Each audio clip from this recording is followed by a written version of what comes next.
It's starting. Okay, it's live.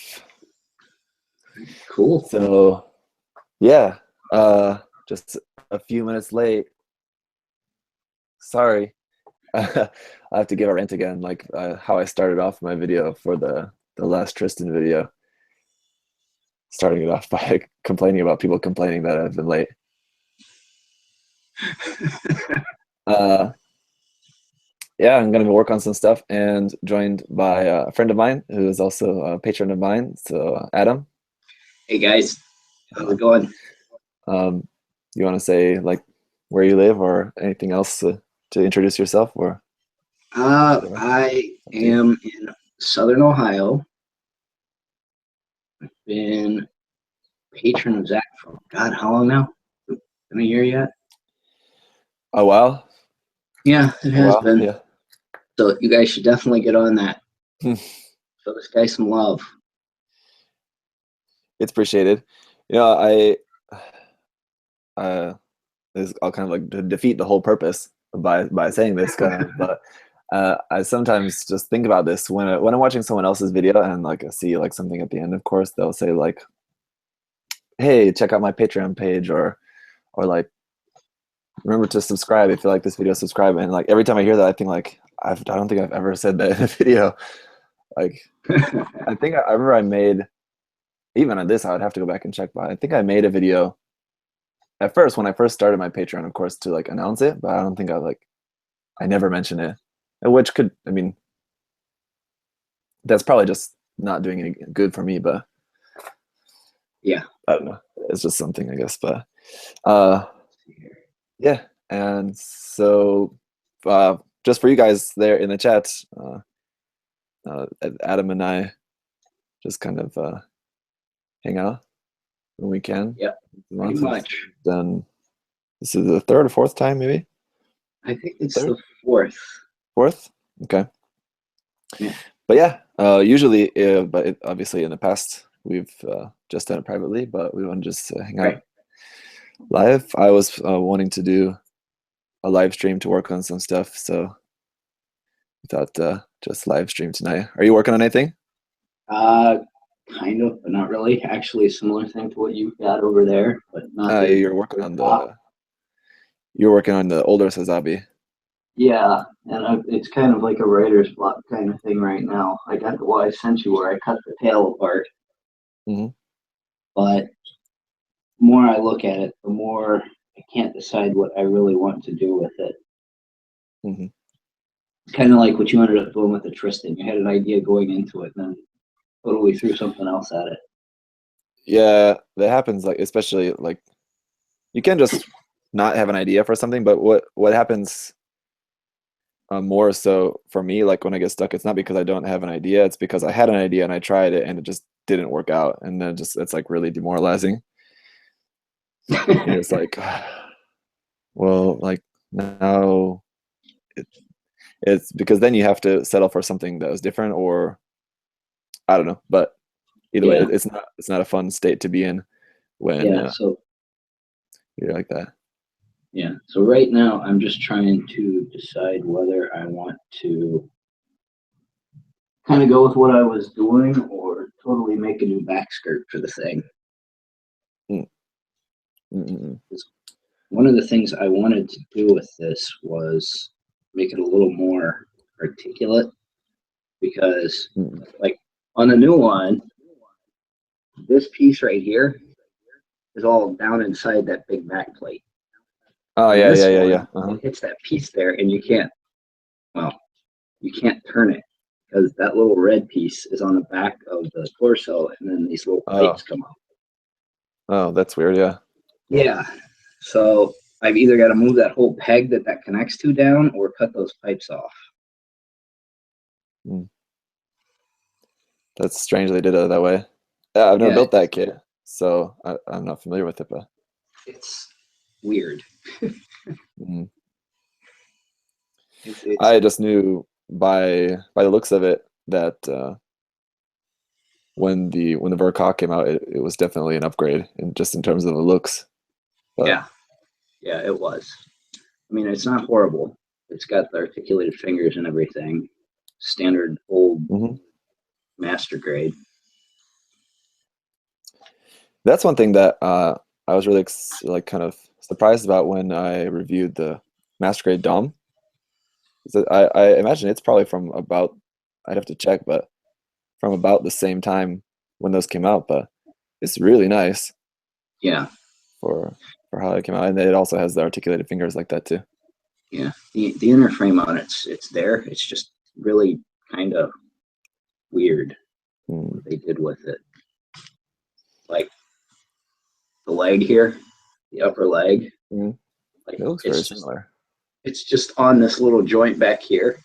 So this whole upper part does this. Oh yeah, ooh, that's ugly. Yeah. That's not very attractive. But then it's got this whole thing down here where all the pistons are, and it all like moves in there and everything, which is kind of cool. But they got really complicated with the foot, but not much else in it. Mm. Yeah, I think the Verka did a really good job of like maxing it out in terms of how complicated it is without hindering it. I mean, it's about as complicated as you can get without it being like just a mess, like the V2. The V2 Verka was just, you couldn't do anything with it because of how complicated it was. Yeah, so well, that's transforming, of course, but so that's kind of on the back burner. I've just been sketching back skirts.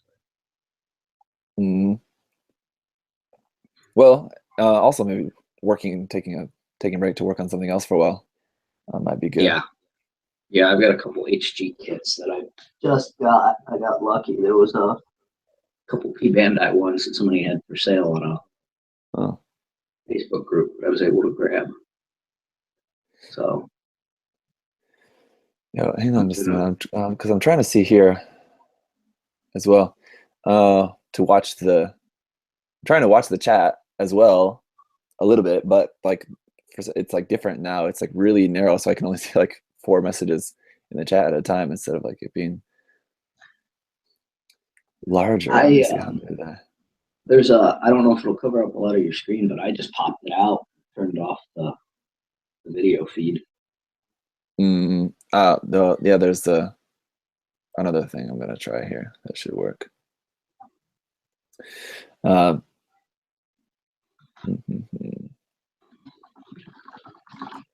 not that. Okay, this. Okay, here we go. Well, yeah. I'm sorry. What did you say were the P Bandai kits, the HG kits that you got? Yeah, I got lucky. They had a YouTube sale or a Facebook group sale. I know you've built this guy. Yeah, love that kit. It's really nice. Yep. So I'm looking forward to that one. And then I got this one kind of on a whim, but I kind of dig it. It's one of those weird ones that not everybody really cares for. But yeah, it's interesting. Yes, I really like the head and the torso on it. But I was really surprised. It's kind of Swiss cheesy. It's interesting for sure. I was really surprised actually that they made that a P Bandai kit. At first, when I saw it, I thought for sure that's just a regular release, but just because of how different it looked. But I guess it's still, mostly Hammurabi. I think it's one of those build fighter kits where they did a good job of just, it looks really different, but it's all the same parts just moved around in different places. Yeah. Well,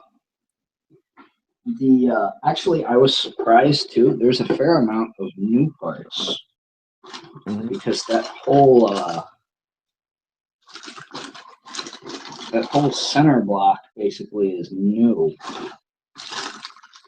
which is actually kind of funny because one of these runners really got you get like, well, I'm probably gonna take it. Hang on, I gotta take it out of this bag. You get in here the whole old center part, and it's just extra pieces. So I don't think there's enough in here. Like if you wanted to make the old one, I was trying to figure that out. Just noticing how much the head looks like. What's that bad guy in SpongeBob? The you know what I'm talking about? The enemy, like the nemesis of Mermaid Man in SpongeBob. You guys know what I'm talking about? What was I don't know the name. And there's the episode where he's wearing the tickle belt. It's hilarious. That was like classic. That had been like season 1 or season 2 of SpongeBob. What's that? Well, looks like you got Alex in there. You said Plankton. Yeah, no, not that. It's the guy is like a manta ray or something.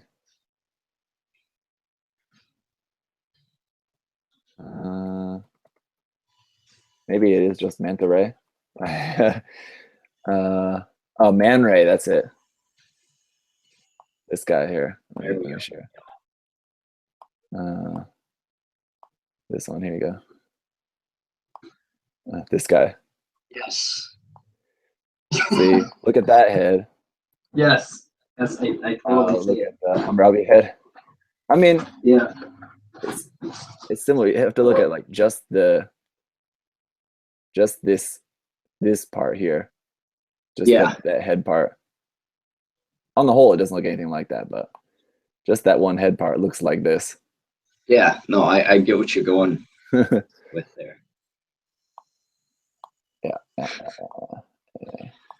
All right, somebody get on that. Make that as a custom. I'm sure there's a lot of people out there like me who have a lot of nostalgia for that, like old, like season 1 and 2 SpongeBob. Hilarious. My wife doesn't like SpongeBob at all, so I'll have to watch it with my son when she's not around. I kind of come and go on it. Being in Southern Ohio, I worked at Kings Island one year, high school, when that was at its height, and they had Nickelodeon and stuff. So that's all I heard all day was his laugh. So, after a while, you get a little tick. Yeah, that's understandable. So, I did get one other thing, which I know you were on the fence about. No, that's also in the mail to me. Cool. Yeah, I got that as well. It looks like it's pretty much the custom with the normal hands. Yep. Yeah, for the most part. It's a different ankle armor too, I think. And the yeah, you're right. Head? Yeah, the head is different too. So there's a few amount of parts new with that. Yeah, for those of you guys watching in the chat, before we started, Adam was asking me about the Master Grade Hazel, if and when I'm getting that. That's it. I have that in the mail right now from Samuel, so I should get that in a few days. And in that is also that Biolearnt kit, and then one more as well. What was it? I'll do a video, but what was the other thing? Maybe that's all. And there was something else too, though. There's a base I know. It's like a third-party base for that I'm going to use for the PG Strike, but so I got a box from Samuel. Coming. Yeah, what my plans are for that, and I think I mentioned this in one video before, for that version of the Biolearnt, is to just not use those arms because I don't really like those hands of like the original Biolearnt hands. I just don't like the look of them. So I want to use the leftover hands from the Custom 2, because the Custom 2 has different hands from the regular Custom. But among the spare parts that you get with the Beam and P Bandai kit, you have the parts for like the regular Custom arms. So take the custom arms from the Custom 2, and use them on the Isolde. Yeah. Oh, That's the plan. that sounds very doable because, yeah. So that does have all the parts in it for the custom hands and the unit too. Yeah, pretty much. I think it's missing something, but it should work out fine. I'm not sure. I'll test it out when I get it, but Cool. should be all good. I'll show you guys this now. As I need to do some sending, but I got this looks cool. That looks great. The head put together so far. So you can see some of the details. It's missing that part there because it needs to be glued in place in the back there. It's not meant to be empty. There's a detail part. But for some reason, there's a new part for that front faceplate, but it's like exactly the same. I think it's a little tiny, like less than a millimeter shorter, but it's almost exactly the same. Obviously, the big difference is just all the extra detail, and then the crest on the top of the head is much different. It has the camera added on the front. Yeah, I was going to say that crest looks really quite a bit different. I have just the original one here. I'll show you. Looks like this. Yeah, it's a lot larger and has the camera included, so there you can see. This one I guess has the camera on there too, but it's a totally different shape. Yeah, the resin one's a lot like thicker. Much taller. I like the angle of it better too. Yeah, it's a really very interesting. I mean, both of them look good, honestly, but that one's quite good. And so now working on the parts for the torso. So obviously the tan parts will be the new resin parts, fitting quite nice. And there's a lot of these little parts just need to be glued on later, like they just like go on top of here or something.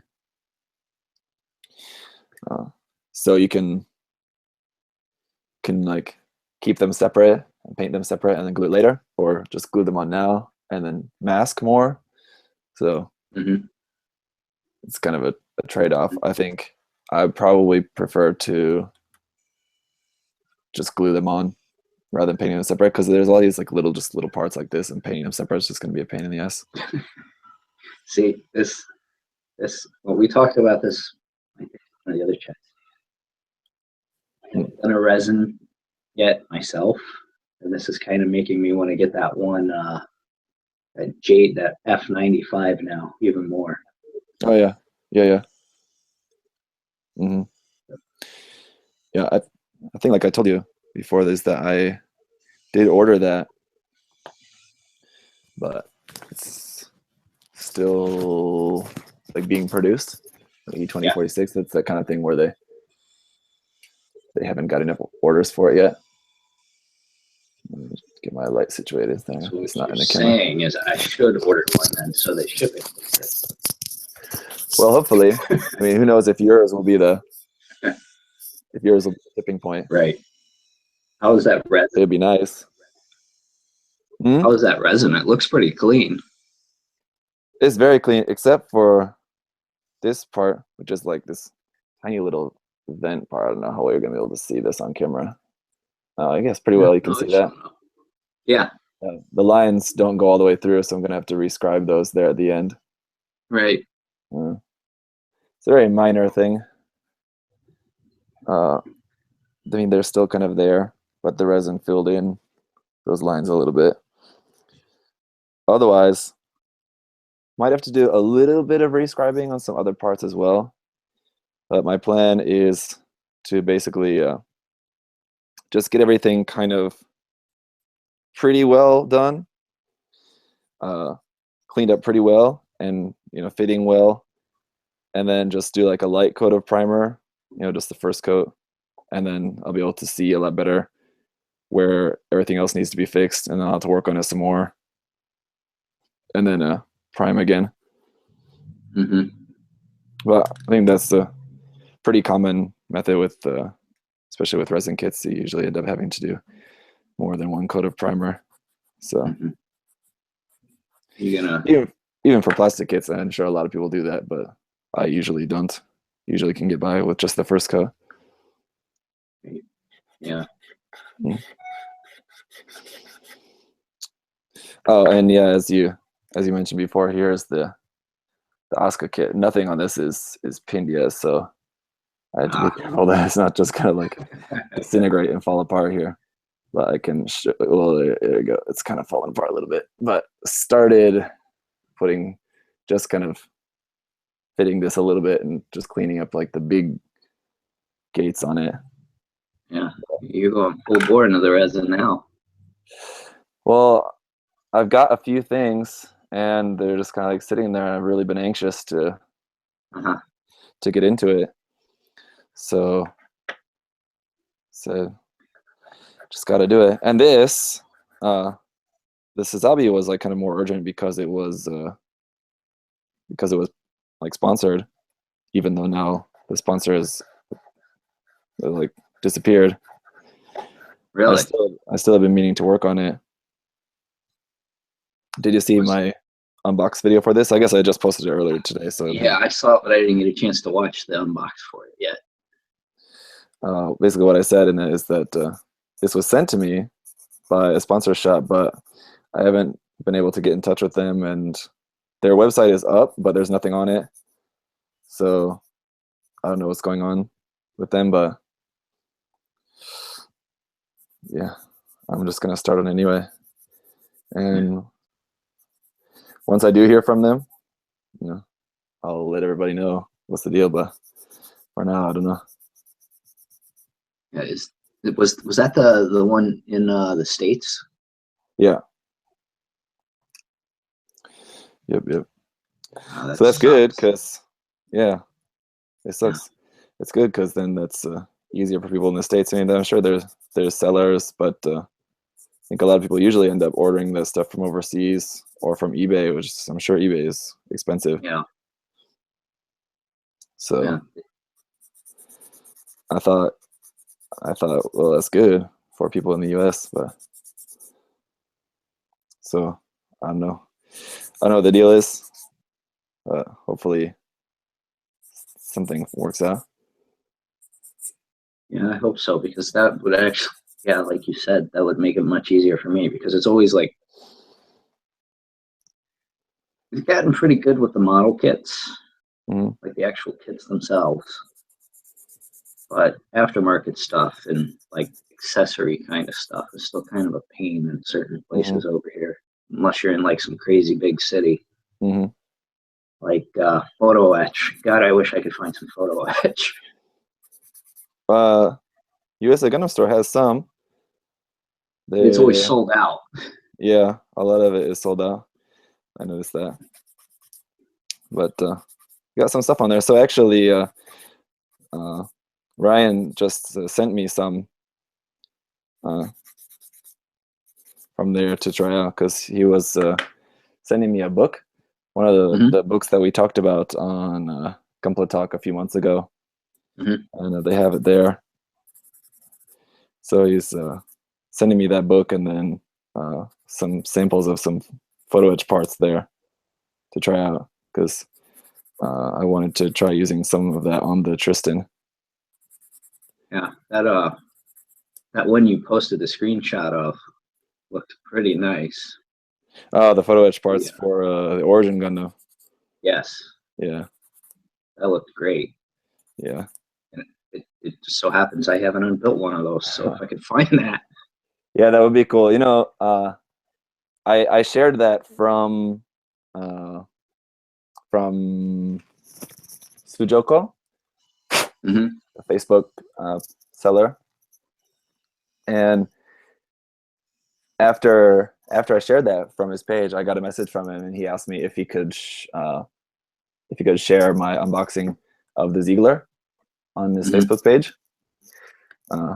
So I said, yeah, I've never talked to him or been in contact with him before, but so I said, yeah, that's fine, and said thanks for asking, because I figure most people probably wouldn't ask. I wouldn't really care, but yeah, it was cool that he asked. But I almost wanted to ask, him if he would sponsor me a set of that that frame photo etch set for the Origin Gundam. That would be cool. That would be nice. I have too much stuff to work on already, but that would be cool. Yeah. Speaking of the Ziegler, God help you with that thing. That thing's gigantic. I don't know. I mean, I think I'm foolishly optimistic about it. Just because my plan of attack is going to be basically doing a section at a time. So like take like one leg, like build it, paint it, pen align, decals, just do everything for one section at a time. So it'll be basically like doing a full kit, but it's just doing one part. So like, say I do one leg, then start the other leg, then I'm feeling like I want to take a break from it a little bit, then just at least those parts are completely done. Then go work on something else for a little while. Alex is giving you grief there. On my apron, man, keeps the dust off me, man. Look at that. I just getting dusty. Just wipe it on my apron. This is actually a pottery smock. Thank you. But actually, my dad sent me this because my dad used to make pottery as well. So he sent this to me while back, and it's very useful actually, because then I can not have to worry about getting dust and shit all over me.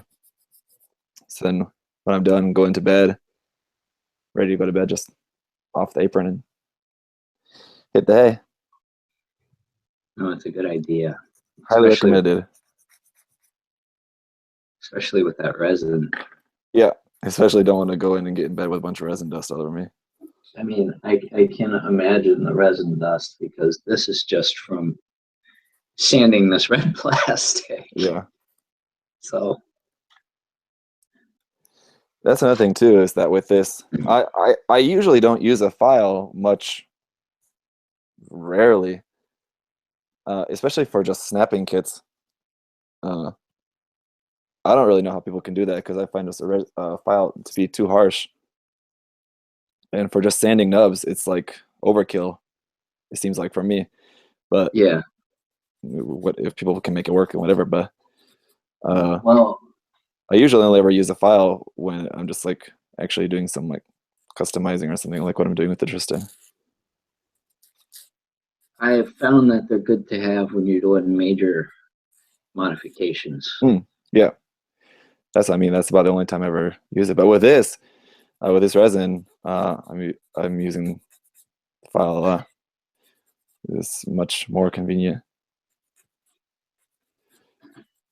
I need to practice with it. I got a scriber since I was doing this. Actually, I think it's the same one you have, the Neo one, now that I look at it. Yeah. I need to practice with it a little more, though. I only ever use that for just cutting plot plate, actually. Yeah. I've tried using that, and it could just be that I just need more practice, but I've tried using that for actually scribing panel lines, and it was really difficult. Much more difficult than using like a scriber. What do I want to say? Not like that. Like more of a chisel. Yeah, chisel. Thank you. That's what I mean. Yeah, gotcha. Chisel is much easier to use. That thing. How can I describe it? I don't know. It's kind of like using a saw. How you can only go one way. It only works one way. And if you try to like bend a saw like while you're in the middle of a saw, it's just not going to work. It's just going to fuck everything up. So that's kind of what it felt like using that to try to scribe panel lines. But like I said, that's just my experience. I'm sure other people maybe can make it work a lot better. I think Henry uses that for. I'm sure he has chisels as well, but I think he uses that for some panel lining. Crazy good at that stuff. I've seen some of his older videos where he just goes, and then it's like a day later, it seems. Like your SpongeBob thing. 3 hours later, here's this thing. Yeah, he and Ed both do that. How they have like time travel building skills. Especially when it comes to something like panel lining is always one of my least favorite steps because it always takes longer than I wish it would. Yeah, and he's good with a lot of other stuff besides plastic, like when he did the Zaku. Mm-hmm. Or, God, what was that? Vegeta. He made that Vegeta. Yeah. Yeah, that was cool.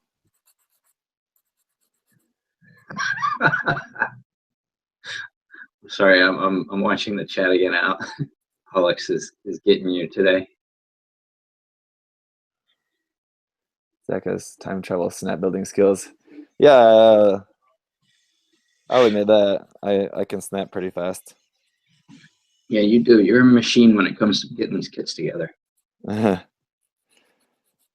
think it's a matter of working with a few steps at once. Mm-hmm. So it's less time going back and forth, cutting parts out, and then sanding nubs and whatever. I'll cut out a bunch of parts at once and just kind of lay them out so they're a little bit organized, and then clean up all the nubs, snap it up, and then move on to the next section. So like with a high grade, I'll do it in sections.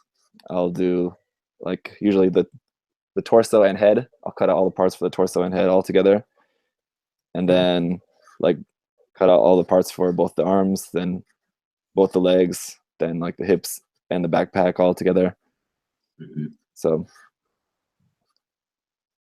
I'm really only going to the runners to cut parts out a few times. The less time you're going back and forth, it can probably go faster. That, and it's also, I mean, it's just like anything, just a motor skill that the more you do, you just get quicker at doing it. And I do it a lot, so. Just a little. Naturally, it gets faster. Just a little.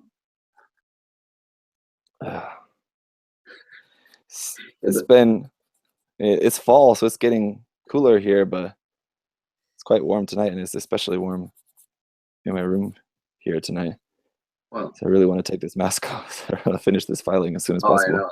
That's the thing. That's the worst about using those, because if I do that even with just normal plastic, if I'm like when I was doing all this cleaning when I cut this, I wore one, and yeah, that was killing me. You're lucky though that it's warmer there now. Literally here last weekend it was in the 80s.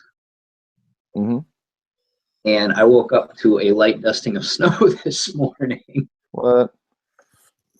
It's all those hurricanes and tropical storms that were going through from the south and up through Florida and that. By the time they get up here, it's just rain, but they change the weather so much.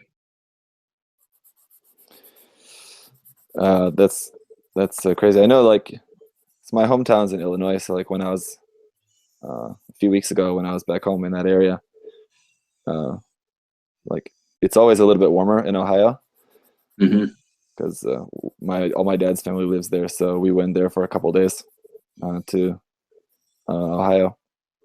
It's always warmer there than in my hometown in Illinois, but it's amazing how it's relatively close, but the weather is always a little bit different. Yeah, that's the Midwest. But I think as anyone else in the chat or watching who's from the Midwest can agree that the Midwest is just the best. Yeah, I think, I don't know. You may not agree, and if I hadn't have left, I may not agree. But having been away, I think you can appreciate it more. Yeah. No, it's not terrible. You get 4 seasons. It's just whether you enjoy having all 4 of the seasons. And I actually particularly don't. It's pretty much the exact same weather here. I don't really like winter. No, me either. I really don't like winter, but it's really mild here. like we'll other areas of Korea, most of Korea gets a fair amount of snow. It'd be probably comparable to what you have there in like Ohio. Yeah. But where we live here in particular is kind of it's like situated in an odd pocket where we barely get any snow. It'll probably like in a season it'll snow a couple times, but it'll be like an inch or two, and it'll be gone by the next day. So that's good, and especially for how Korean people drive, or for more accurately for how shit Korean people are at driving. It's good that we don't have a lot of snow around here anyway. But it's funny. There's they put this new tunnel in our city here. We just got this new tunnel connecting two areas of the town, right? And on one side of the tunnel, coming out of the tunnel, it's just downhill for a long time, and we're like every time for like the past few days that we've gone on that road, my wife and I have just been like, it's gonna be so bad once it gets to be winter, and the car is just going down that hill. If it's like icy or snowy at all, the car's just gonna be sliding like crazy down there. It's gonna be a big mess. But I'll wait and see. I think I need to take this off to put this on. No, there we go. Ooh, the fit is so good. Is it? That's always good too. You never know, It's loose. It's the just put the part there in the front, so it still moves up now. It's actually loose, so I'll probably have to just glue that in place there. Probably in a down, or maybe not, because I'll just want it in the down position anyway, revealing more of the frame, right? So just let gravity do its work and let it hang down. But that's one thing on the old one I'm trying to decide what to do with, is that front part there, because that's a Verka thing with that gap there. Yep.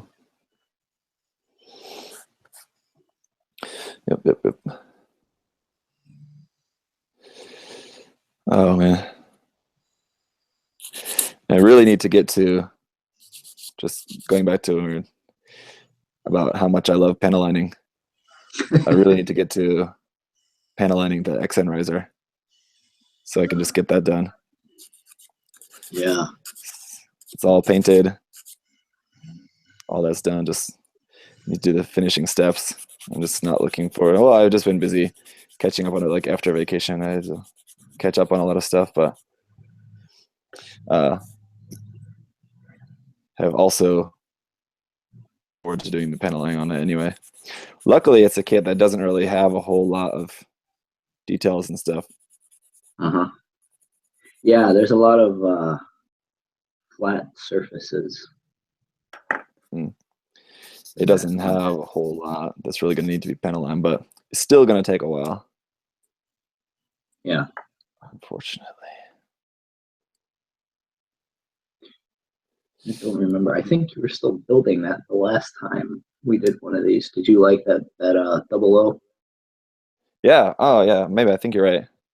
Yeah, I did. I like the kit a lot, and I would like to get another one later. I think maybe this is what I said to you last time, was that I really like the gun of the Seven Swords kit.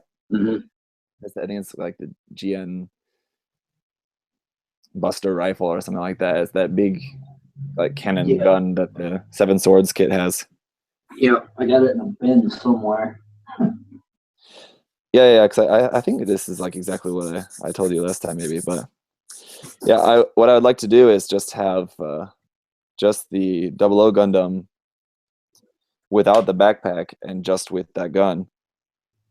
So I think what I have to do is, but I also want just the regular knees, and the Seven Swords kit doesn't come with just the regular 00 Gundam knees. So I'd have to find someone with just the regular 00 riser, and say I'll trade you the all these parts, Mhm. 7 swords kit for the knee parts for me. I'm sure I'll be able to find someone to take me up on that. Yeah, the big sword's kind of too. It's okay. It's not Mm, horrible. It's kind of cool the way it opens up and everything, but yeah. For something like that, I prefer the yeah, quanta.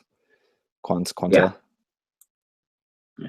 Uh, Well, I think I showed you it last time we did this, but it takes an LED and it's got light piping in it, and they only did light piping on the one side, and the other side is just those stupid little foil stickers, and it looks like garbage with the light piping on the other side. uh, uh, yeah, I think maybe you did mention about that. I'm gonna get rid of this here. Those are some tiny, tiny resin parts too. Some of these, yeah. Yeah. This is actually one of the little bit larger ones, but some of these other ones are really small. The other thing too is that they're very, very thin. Uh-huh. Like holding up to light, you can see through it Oh very yeah. easily. If you can see that, Yeah. it's like nothing. Yeah. Yeah. I can see the ribbing on the other side of it. Mm-hmm. Yeah. So Songdong, my Korean friend here, and I mentioned this in the unboxing video too. Songdong warned me that some of the parts were really thin. So like while he was sanding them, he actually broke a couple of parts. So that's kind of why I'm also like taking my time and going extra slow with cleaning these parts up, because don't want to snap anything.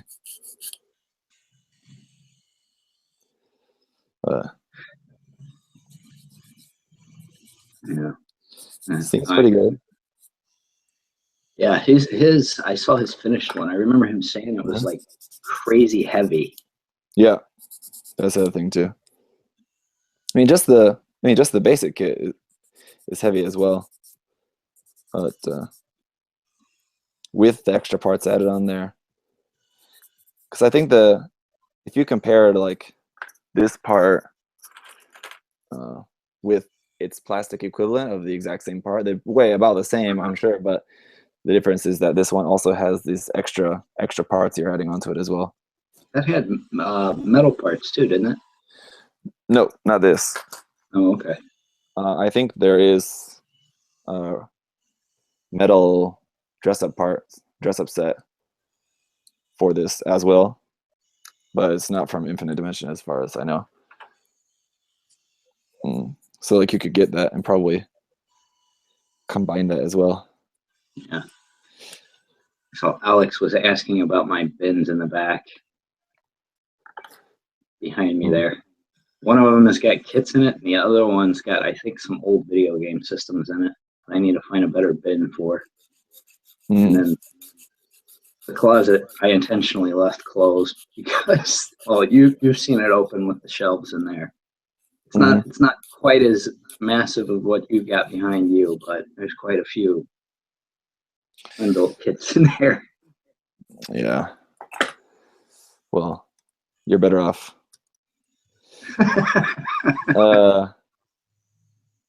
No, speaking about the metal parts for this, I think actually that's what Michael Wine has. I think in the he has a different resin dress up kit for this. I don't remember who that's made by, but there's a different resin dress up kit for this kit, and that's one that he has, and I think that one has some metal parts in it as well, or he bought some metal parts for it separately, because I think he's using that in his. Gotcha. He was in the those Gundam guys group. I don't think I think he's not anymore, but. That was one thing. The reason I asked, that was one thing I kept seeing when I was doing this guy, the old Sazabi.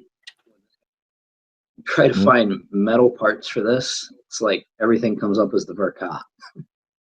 Yeah, I'm sure. Yeah, that would definitely make sense. So, that's no good. I mean, I might look into it to see if I can use any of them, because it fits together different, and obviously, Kotoki redesigned the whole thing. It's still Sazabi. Yeah, I'm sure. It's probably one of those things where, with a little extra work, anything happen, right? So depends on how much extra work you want to put yourself into. Yeah, that's true. This is the other crazy thing I'm thinking about doing is this right here. It's got that nice vent up in there. On these, see if I can get this off here real quick. On these, all these little thrusters are like on this little arm, like they come off and they all articulate.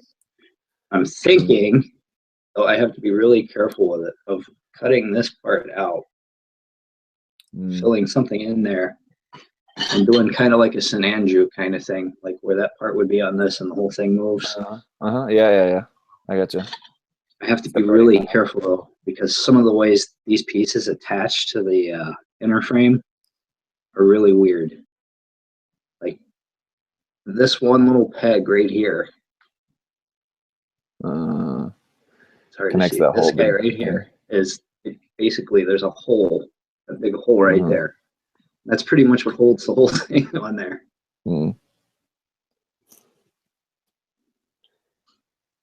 Yeah, so you wouldn't have a whole lot of room to do something with that unless you really got creative. Well, thankfully, like that resin you're doing, this plastic is pretty transparent. So I'm kind of able to take a pencil and go around it. So I can kind of see where that peg is on the other side. But I haven't decided if I want to get that crazy with it yet. Yeah, that's tough call sometimes when you have that and where like you have this idea, like it would be really cool, but you're really on the edge of whether you can really be bothered or not. Yeah. And it's a big kit. Gundam kits aren't cheap. It's kind of terrifying too. Like, okay, if I cut this, it can never go back. Yeah. But, well, yeah. I mean, that's not necessarily a bad thing. I mean, that feeling that after you cut it, then you can never go back, because while your original idea may not work out, then you'll have to improvise something else. And improvisation is usually a good creative tool, right? So yes, I totally agree. Having to make something else up after that might actually work out better than what you had in mind. So yeah, no, that's 100% true. Mm-hmm. That's pretty much what I'm doing right now with that back skirt. Mm-hmm. Yeah. No, I'll get it somewhere. It just might take a while.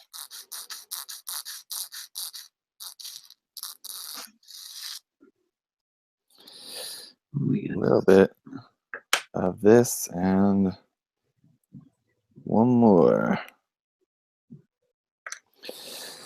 And it looks like somebody's asking you about your mask, Zach.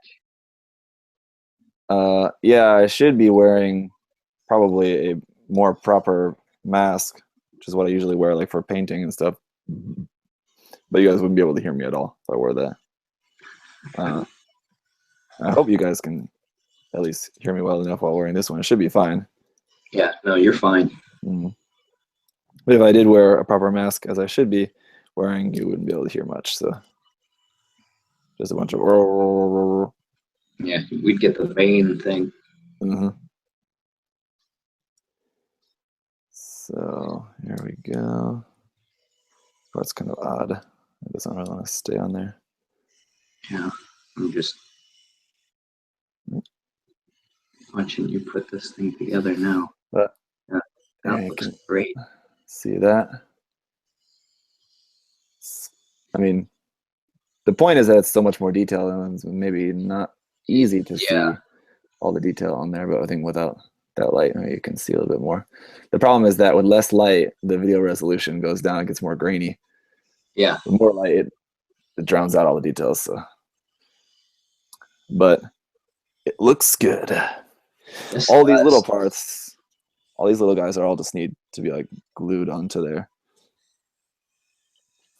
So we'll see which ones will be before or after. Just got this last little one here for the front. So we've done that. I'm going to. Yeah. I think as Alex was saying in the chat there too. If you guys watching the chat do want to ask any questions or whatever, I will try to answer some questions as well, just as Adam and I are chatting along. So do feel free.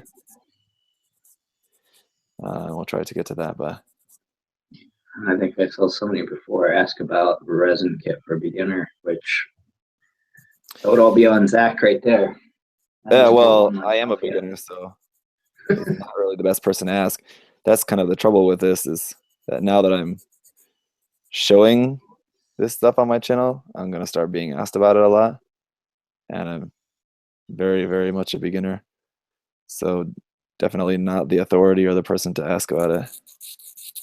You definitely went big with the first one, that's for sure. Well, yeah, and I think while going with something this big may not be a good idea, it is at least something that's really high quality. So yeah, while I would say probably not to recommend something this big for a first resin kit, but having something that is really good quality, I think will at least make it easier for me, where I won't, if it was something that was like really low quality and just like really, really hard to make it look good, I'd feel discouraged and I'd just not be into it. But by the fact that, yeah, this is pretty hard to mess up. I was about to say that one looks pretty immaculate. I don't. Other than that one little piece, have you even had any pitting in that? No, I mean, everything is quite good from what I've seen so far. So, and I think also it's also going to be helpful just because of the color scheme that I'm going to be using for this too. I'm not gonna. I think like if I wanted to do something that like really super clean and shiny looking like that, then I'd have to get like really crazy with the whole like super fine cleanup and rescribing stuff and details and everything like that. But I'm planning on making this like kind of ground desert kind of color scheme. So, and probably just like some very light weathering on it too. So just by having some of the details a little tiny bit rough, I think that will look fine with the scheme. You know what I mean? That just saves me from having to do that weathering intentionally later. Do you know? I know you said desert. Are you gonna do like camo? Are you gonna do solid? Not camo. I'm thinking like just like a tannish color. I think that would look good. The Sazabi, for it always being crazy red, the customs I've seen of it where they do like lighter colors, it always looks really good. I mean, that's the thing, is at this point we've seen custom builds of the Sazabi in pretty much every single color under the sun. The Sazabi and the Shinanju are like two kits that you can find in pretty much every single color ever.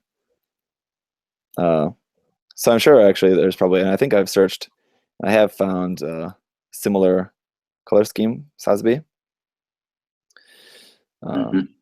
But yeah, I'll make it my own. I saw since you're focused on that, someone asked if you like the GM Sniper Custom, the look of it. GM Sniper Custom? The MG. Yeah. Yeah. I don't like the mask, the head, but I think like pretty much everyone agrees on that. I don't think anyone really likes that. I That mask don't just doesn't hate look it. cool. I don't hate it. I just wish it had a lens Yeah, that's kind of weird, right? in the little flip down part. Hmm. And I like that it's a normal release. Yeah. And to be honest, I'm not really a fan of the rifle either. It looks really wimpy. It is a little small looking. Mm. Just not even just the size, but just like the general shape. It reminds me a lot of the Gelgoog beam rifle. Hmm. It's kind of like it's long, but it's very thin, and just Hmm. doesn't really look like something that looks really powerful. Right. Uh, Speaking of Go Googs, Hmm. I Bit really more hope to lightning. do some more of those. Yeah, but I really want a SEMA. I Yeah, really want a SEMA. So I yeah, really hope they do more of those ace pilots with that. yeah. I think they will. Time will tell, but I would bet on them making more of those for the Ace Pilot log because Yeah. they pretty much juiced the Zaku kits. There you go. There's Yeah. that last piece on there under here. Very cool. That looks great. The detail on that. Mhm. I think it's a good amount too. That there are some parts that they didn't mess with because I mean like they could have Hmm. done like these red parts here and then like this part for the cannon and just like these black parts here on the top and like detailed up everything, but you Yeah. know it can be too much, and I think it's a good Hmm. level of of areas where they added detail and areas where they left alone. So yeah, I'm happy. It looks like a good, really, really good resin kit. Mm-mm. But now it's time to put that away for the moment. Let's see.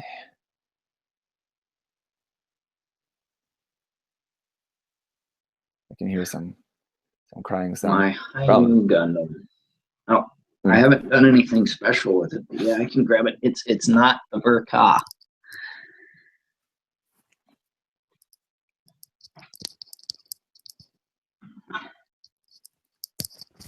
Oh. Oh. Feels good to take off that mask. It's just pretty much, somebody asked about this in the chat, Zach. Sorry. He's pretty much Mm-hmm. just snapped up. I haven't done anything with him. And it's not the Verka. This is the original one. It's, you know. I like it. Mine's Oh, in this. Mine's in the same state. yeah. I like it. Oh, I wish these were angled back a little more. The funnels. Mm. Or the, I don't even Mm-hmm. remember if I'm seeing anything on this. The funnel racks there. Yeah. I do want to get the Verka of that one. I love the Hainu. Mm. And the new. The Verkai is really nice. It looks nice. I love those big chunky legs. What they did with the vents on them. Mm-hmm. Yeah, same. Some people were really into that, and I saw some criticism was also that it wasn't as complicated. Mm-hmm. Wasn't as complicated as the new.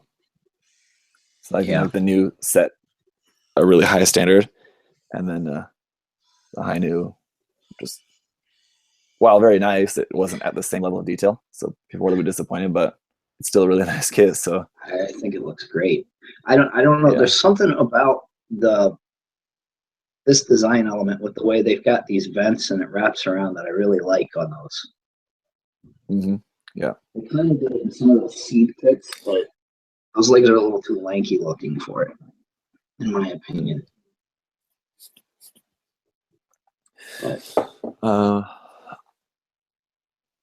hang on, just a minute. Well, I need to take off my earphones to get resituated here. No problem.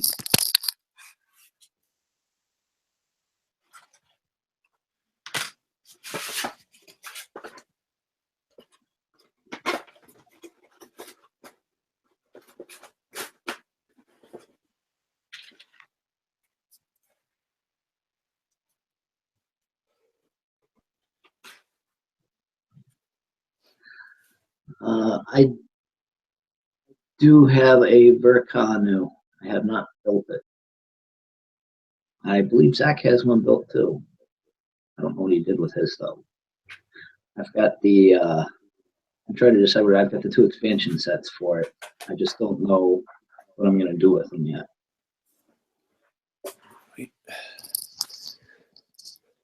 Okay. Actually, how I painted the XN riser, I painted like all the parts for the main body first, and then painted all the parts for the backpack and weapons and everything, all of that separately. So I think I'll probably end up doing the same thing here for the paneling and everything. You can see this part of it. It's partially assembled. Looks good. It's pretty much just the standard colors for the most part. Yeah, they look a little. You use was it Mr. Color? Mm-hmm. I like their that yellow a lot. That's character yellow. Yeah. I tweaked it a little bit, but that's the base of this color is that character yellow. I really want to try. Well, once I get the painting something again, and I've got a good airbrush, I really want to test out. I know Justin, I think, did a little review of them. I really want to try those Vallejo mech colors that just came out. I saw his video. I haven't watched the video, but I saw the post of the video. Yeah, considering I don't really use those colors, I didn't check it out yet. But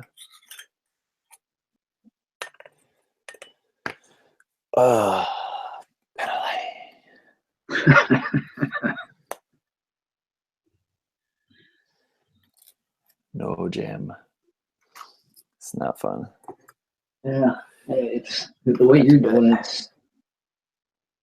The way you're doing it is a lot easier than some of the other ways to do it. I guess so. I think probably the way that some people do it of just using the marker or whatever. Yeah, that's painfully time consuming. Really? Yes, I've done it. Seems like that would be the least you wouldn't have to worry about.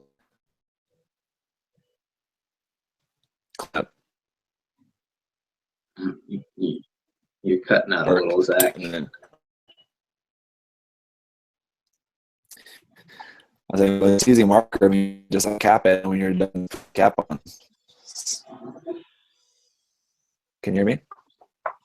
Yeah, I can hear you, but you're cutting out a little. Okay. I think it's the video feed. Late at night, the internet here tends to droop down a bit. Yeah. Yeah, I mean it's good. It's a little. It looks like it's recovering a little bit, but it's kind of stop motiony right now. But I can still hear you. Damn. I forgot that I had this. It's just totally unrelated to the penalty, but I forgot that I had this this head for this G tool. Would have been very helpful for some parts working on the Tristan. Oh yeah, I got a.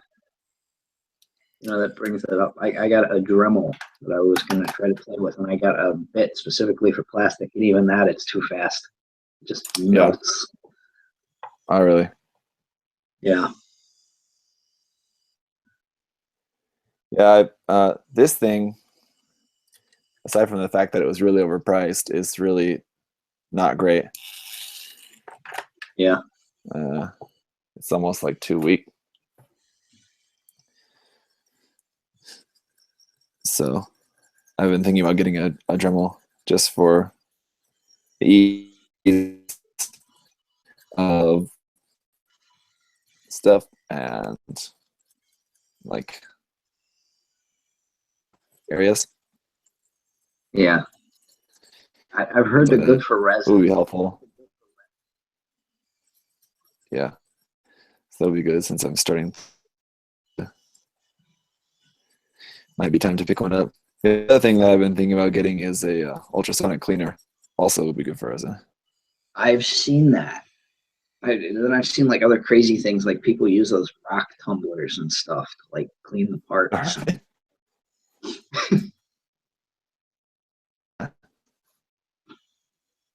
Had one of those when I was young. Dimple Kids version, I guess it would be. Yeah. Let's do one of these here first. Using my go-to color, German gray, for all the white parts. It's a good color. It is a good color. It's very useful. I think I did very good of this mixture. Usually, I always mix it too thick or too thin at first. I think I did pretty good this time. It was pretty good. But I always do that, and like I'll go over a part, do all the panel lining, and then like when I go to clean it up later, I find that it's dry and thinner than it looked. You know what I mean? Like it looks good. Looking at it now, it looks good while it's wet. But then it doesn't look as good when it's dry. Have you tried to use those pre-mixed panel lining washes? Yeah, like this.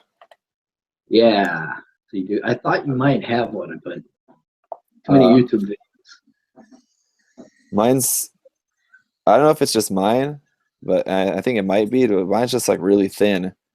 When I try to use it, it's always too thin. But I know Alex said that his was too thick. So I think it is just a problem with the actual product and not me, but I don't know. Maybe it is just me. And something I'm not doing right. Yeah. But I don't know. it's usually just much more reliable for me to just mix them up myself.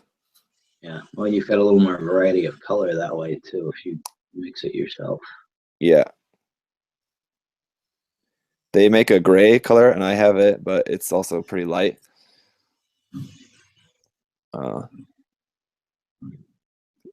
So for like even for like on white parts, the gray color is almost too light of the,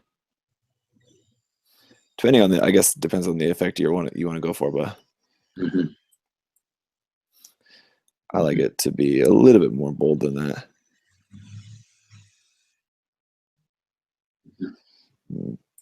Your panel lighting is pretty much around where I usually like to do mine. I don't like, like not the crazy thick black lines, but you know it's there. Yeah.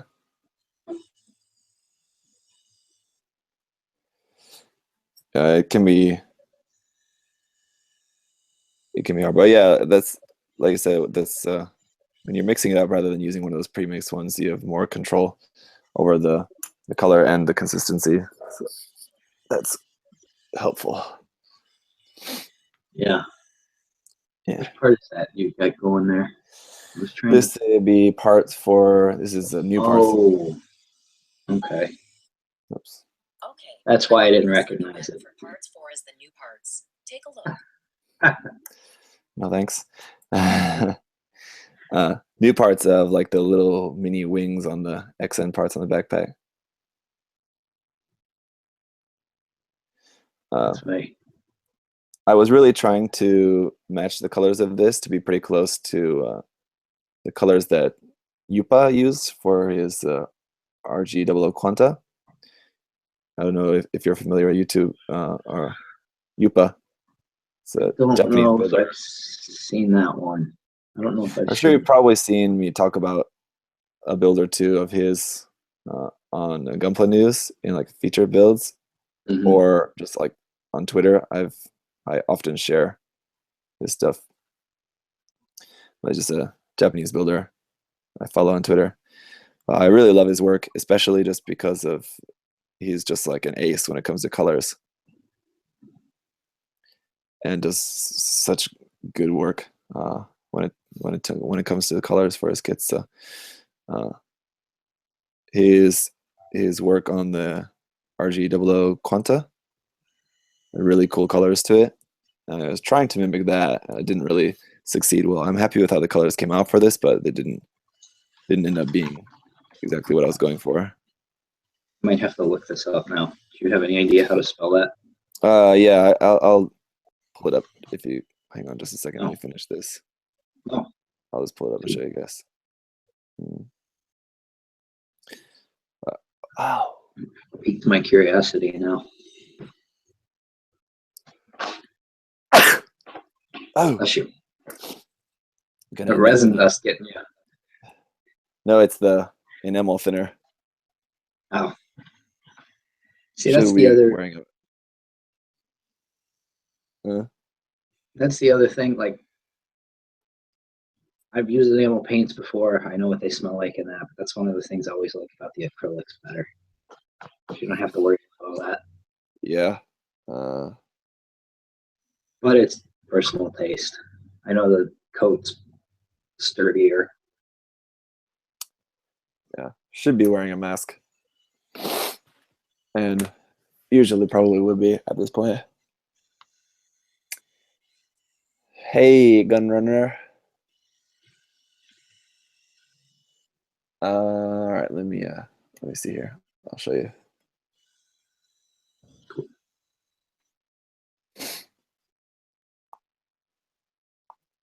Share the screen. There you go. It'd be this one here. Okay. So like the thing that makes it hard to copy the colors is because it's really hard to tell exactly the mix of colors that he uses, and it's really hard to tell exactly the colors. Yeah. For me anyway. And I think I'm pretty good when it comes to like having an eye for colors, but he gets with really crazy mixtures of using fluorescent colors mixed in and grays. So like this, the bluish part. After talking with the Gunpla Talk guys, what we decided what it probably is an undercoat of like purple, and then like a more bluish over the top of that, because you can see bits of. I don't think that's like a what's it called? Like a color shift kind of paint. It sort of looks like that, but I don't think it is. I think it's just an undercoat that you left exposed more in some areas. It definitely looks like it's got quite a bit of. I wonder if it's a. I wonder if he did like a clear blue or something over top of a purple. Well, I did a few experiments, and what it ended up doing for mine, which it actually ended up getting covered up quite a bit, so it's really not all that noticeable at this point. But what I tried at first was actually just like a coat of, it was like fluorescent pink and purple mixed, and did a coat of that to make that fluorescent pink purple look that this has, and then like a more just kind of standard bluish color, just like sprayed lightly and just kind of spottily over the top of that, leaving some areas exposed. And I think it looked good, but it was still way too purple overall.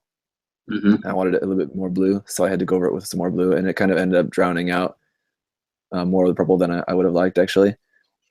But you still should be able to see it in some areas. Yeah. It's still a nice color, Yeah. but it didn't end up coming out exactly how I wanted it. Yeah. It almost looks like almost like an Ava purple, just lightened up a lot. Mm. Mm. But it might just be the screenshots too. Just the main color for it is the white as well. It's like a cream gray. Mm-hmm. Really interesting color of white there as well. Yeah, I like those desaturated reds. Mm-hmm. That too. I think like it's the kind of thing is like while you're mixing it and while you're painting, you probably got to be thinking like it looks way too pink. With the kit, just because you know how the kit is supposed to look, it looks red. But if you saw those parts by themselves, they're probably, I mean, they're pretty much just pink. But it looks really good anyway. Yes, it does. Let's Oh, see. look at the first post there. Yeah, that'd be mine. There's his Twitter page anyway. Yupa00, YUUPA00. Media, no, media. Here we go. Oh, this actually might be. This is not that kit. That looks But similar. almost the same effect, yeah. More purple. Mm. That's the 7 sword. Yeah.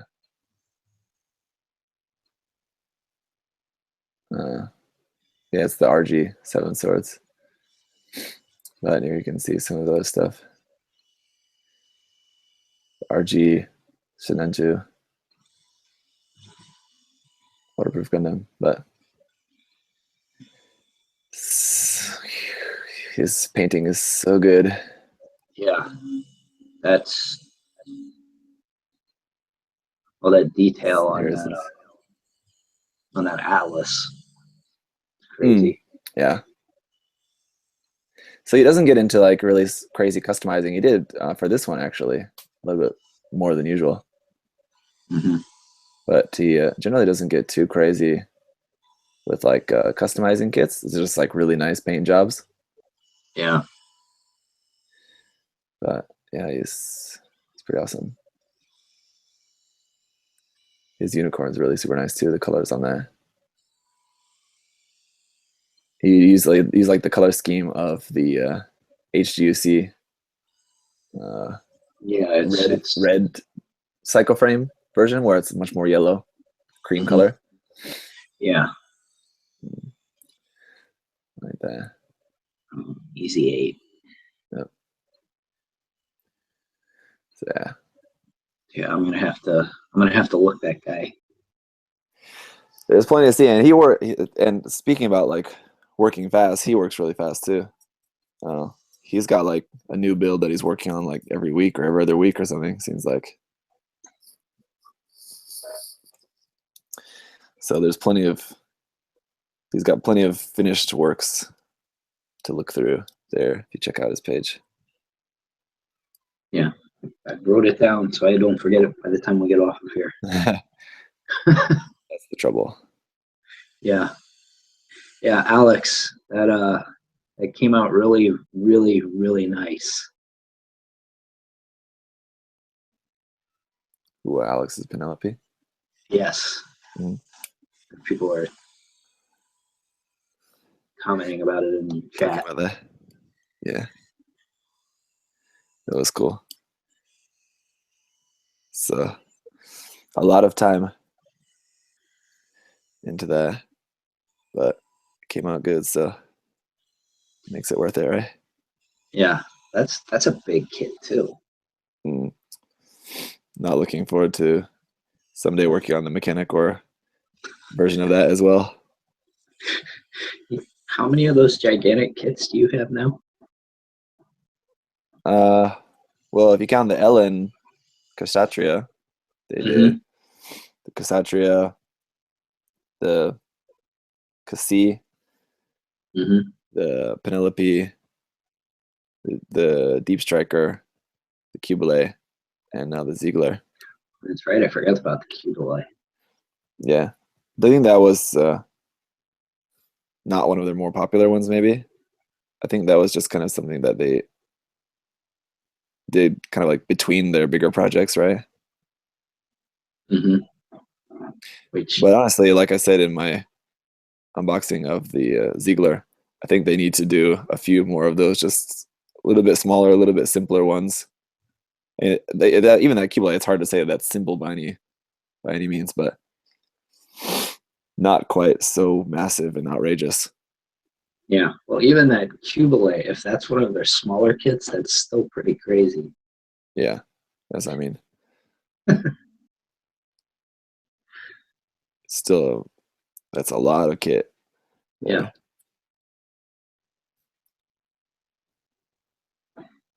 That yeah, that color looks nice on there, on the tip of that there. The blue, the purple, yeah, Yeah. the purplish blue, yeah. I think there's some parts where it's more apparent than others. Luckily, so where you can actually see it a lot better, it does look pretty nice, I think. It Either way, comes out well on the camera. it'll look good when it's all together, just because it's just such a massive kit. I think you have a little bit of leeway just because of how cool the kit looks just in general. Yeah, no, that's a nice kit. That's another thing. I still haven't done a real grade. I haven't seen if I know Bandai doesn't make obviously a real grade version of the XN part set, but I don't know if I've seen any third party company do an RG or like what would be usable for the art. Oh, there's the 1/44 scale version of the XN parts. I think it was like a magazine pack-in or something. What is it? I believe so. I don't think there's a just regularly available 1/44 scale version of the XN riser. It was one of those just magazine part sets, but I'm sure you could probably, again, depending on how creative you wanted to get, apply that to the real grade. Yeah, that's a lot of, because that's pretty much a whole other booster. It definitely adds a fair amount, but even just the double riser by itself is just a lot. Yeah, that's one part. Since the only one of those I've done is the 7 sword. I haven't built the riser.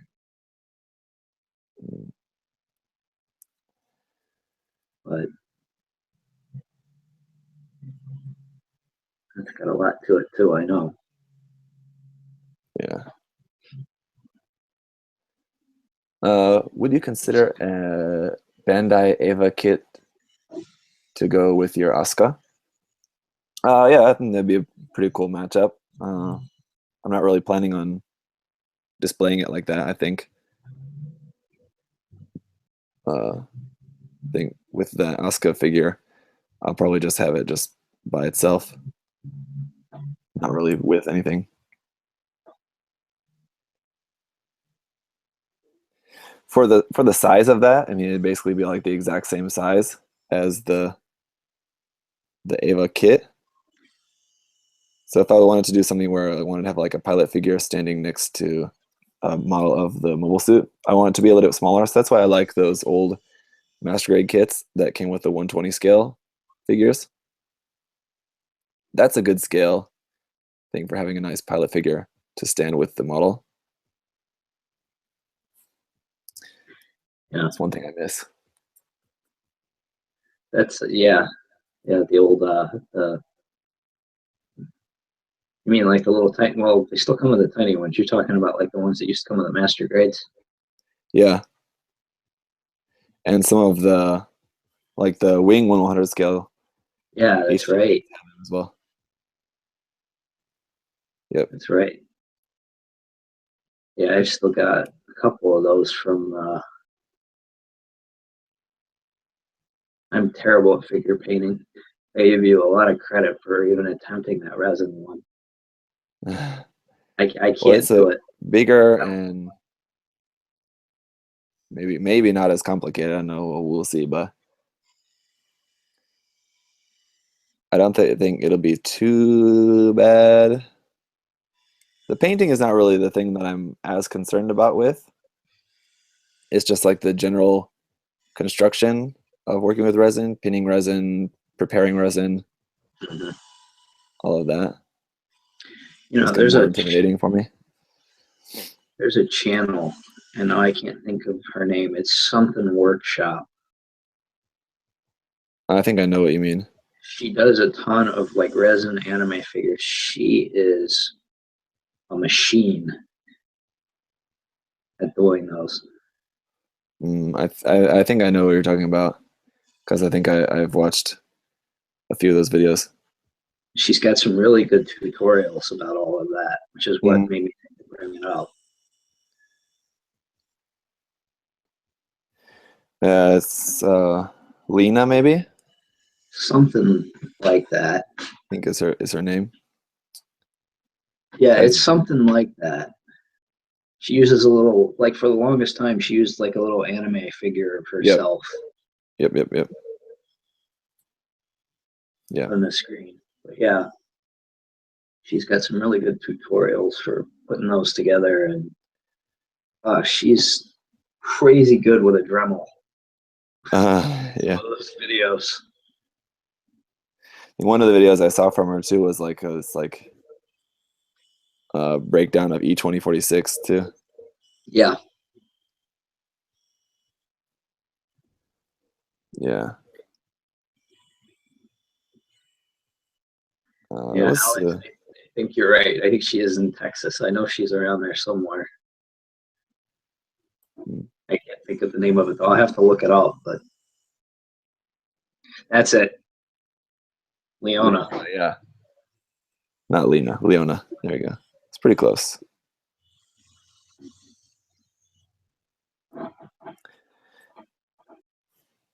Has she stopped using the anime like avatar in her videos? She did have one where she just did like redo of her channel that I saw, but I haven't seen much past it.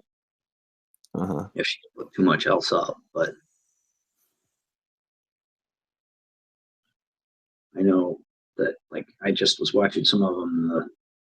Yeah, I think she is originally from Mexico. Oh, really?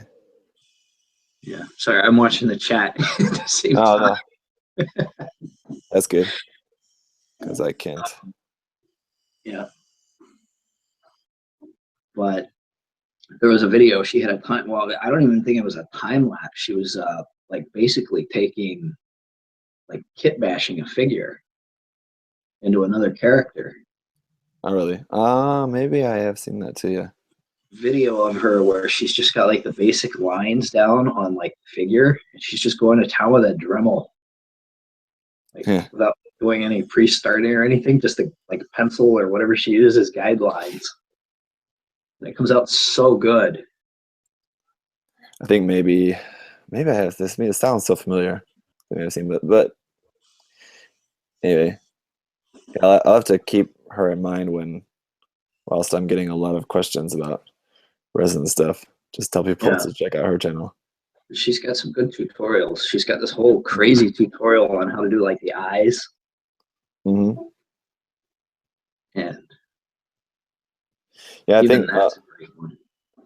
Her recommendation too for like beginners was like to pick, when it comes to figures, not for mobile suits, Gundam stuff, but for figures, I think she recommended something with like just a few parts, like 10 parts or something like that around there.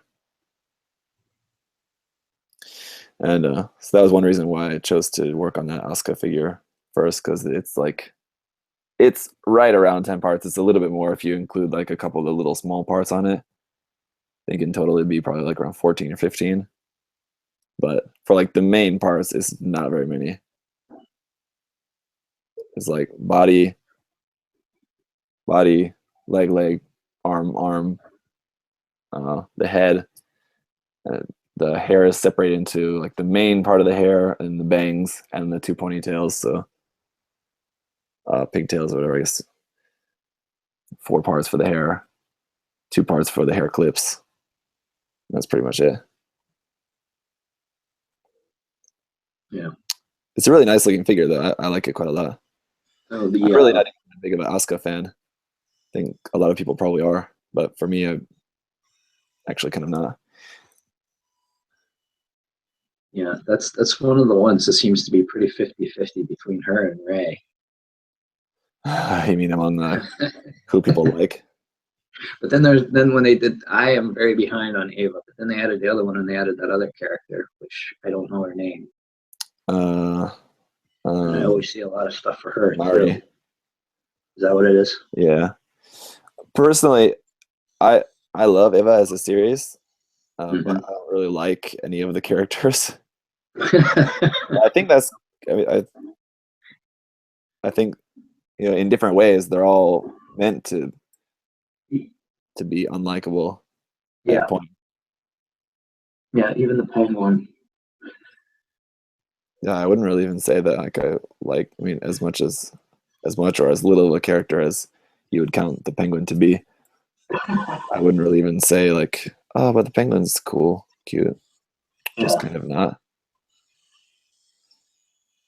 Probably if I had to choose a favorite character, I'd probably choose Misato. Yeah. For anyone who's less familiar, that's the woman who Shinji lives with, like works at Nerve. Yeah. The alcoholic. Yeah.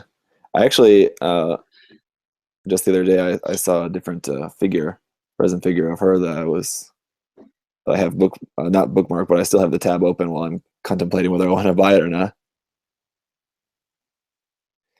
It's one that's like a little bit different style though. It doesn't look like how she looks in anime.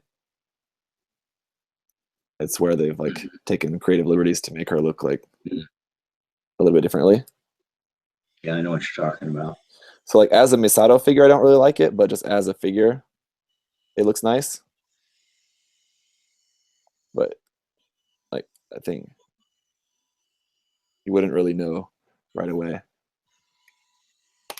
who it's supposed to be. Let me see. I'll show you. This one here. This one. Oh, wow. Yeah, that's a little different. Yeah. I mean, you can kind of tell that it looks like her, but I think if you painted it in different colors, especially the hair, you wouldn't really know who it's really supposed to be. Because even the plug suit, obviously, it looks different. Yeah. Yes, it does. But it looks like a nice figure either way. Yeah, it is. It has optional parts for the chest. Which isn't shown in any of these photos here, but in just the raw resin photos, you can see that. Yeah, there's a lot of those option parts. This is actually, there's a series of these. You can see. And so one of the new ones, actually, that E2046 has been advertising a lot recently is the new version of Asuka. You can see it there. Yeah, I saw that on their banner the other day when I was going back through there to look at the Advance of Zeta ones. Mm-hmm. And it kind of, I don't know, something about it weirds me out. Yeah, I'm not. The Asuka one, I'm not really too into. But that Misato one looks okay. Yeah, no, they look cool. Like I said, I'm terrible at those figure ones like that. So right for now, at least that's way out of my range. Yeah, I figure, I mean, for some people who are like much more into this than I, I hope it doesn't sound like insulting. It's going to be one of those things like once I get into it, I'm going to feel like it's a lot easier than I thought it would be. It's just one of those things where it's just kind of intimidating because it's so different. But once you Yeah. get into it, it's really not that hard. That's how I am with airbrushing. Like I didn't airbrush for a long time and it was like kind of intimidating, right? But now that I do it, it's quite simple. I mean, that's also just me that I don't really do anything too crazy. I mean, you can get much more complicated It's very with true. airbrushing than what I do. But at least for what I do with it, it's pretty simple. Yeah. So when it comes to resin figures, I think you could look at it that way. And just at least from like my Go ahead. No, just from my initial thoughts of like just barely starting to work on this Asuka figure, I think at least for a simple one like this, it's not as intimidating as I thought. I mean, it's essentially the same process as what we do for model kits, just a little bit different. Yeah. It depends on the resin too. Like, well, that's Sazabi. That looked really clean, but you get some of those, and they need a lot of prep. Yeah. There's another one that I got. I don't think I showed. I mean, like, I showed it in a video, in like the delivery video when I got it. I'll show you now. It's this full armor Gundam.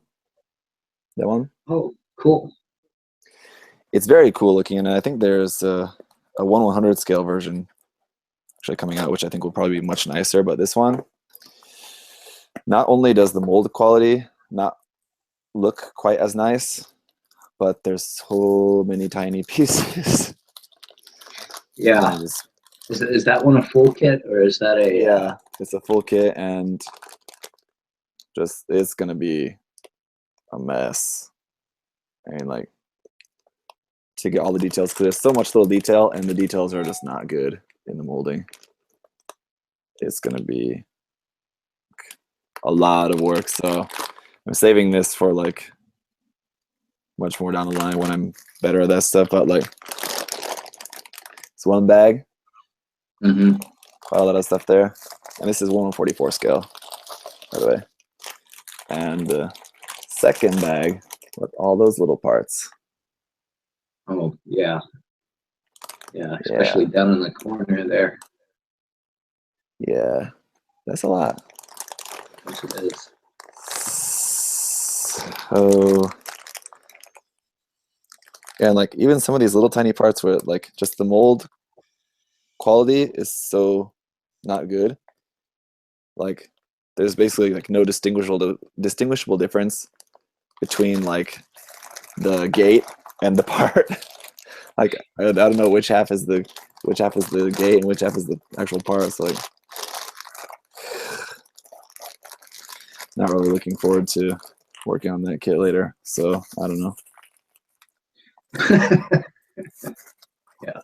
But when it's done, or like I suppose when it's done, if you had like an official one, it looks really cool. It's a super cool design. Yeah.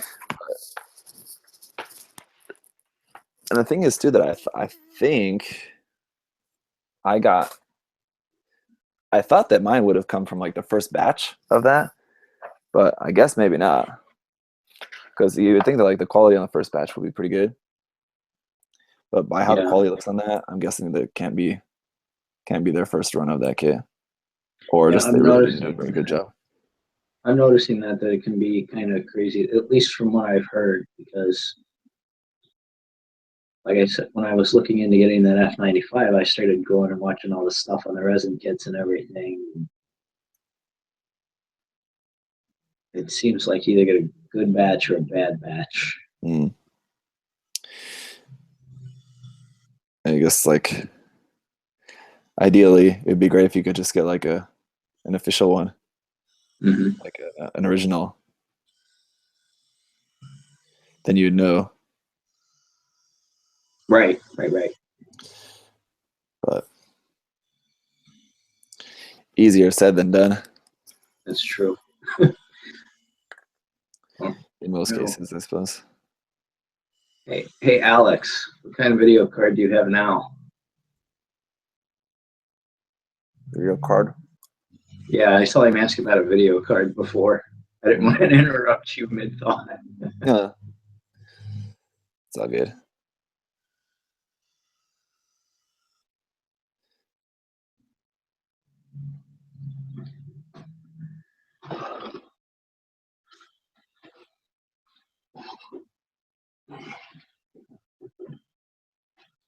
Oh, dude, you don't need that. You don't need a TI then, dude. That's just crazy.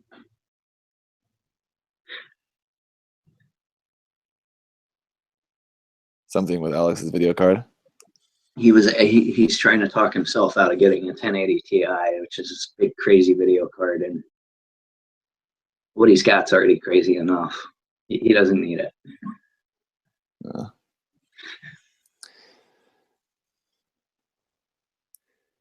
You guys nerds. Yes, it's true. It's very, very true. This from the guy. See, now I could get you for that because you're the one running on a MacBook, dude. Yeah, because I don't know anything about computers, so I use a MacBook because it's like no brain required. It's impossible to mess anything up, and everything's just really, it's just simple. I use a PC at work though. Yeah.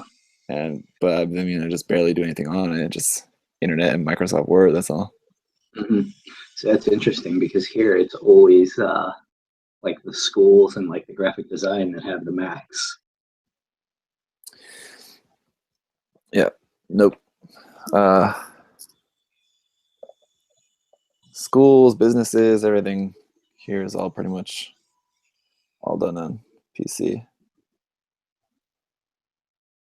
I don't think like people use MacBooks for like personal stuff, but any like official anything is all done on PC. So like schools, stuff in schools and in jobs. Yeah. But no, I get it. I get burned out on it too from doing IT work all week. So sometimes I don't even want to think about it. It's just simple. And for what I do, it does everything that I need to do. So yeah, it costs a lot more to do it.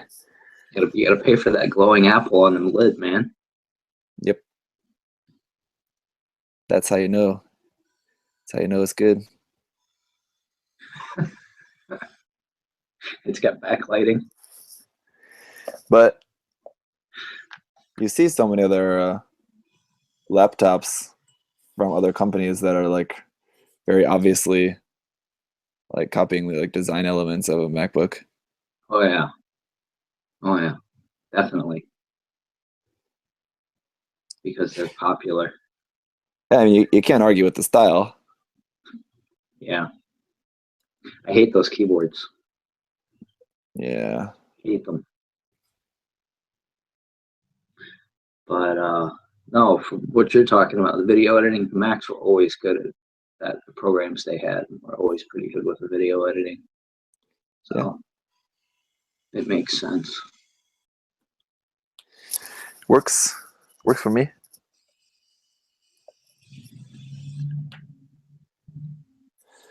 This is luckily going a little bit faster than I thought. Yeah, you're going through those parts pretty quick. Yeah, because like I said, they don't really have a whole lot of panel lining and details on them. But for now, I am just doing just the white parts.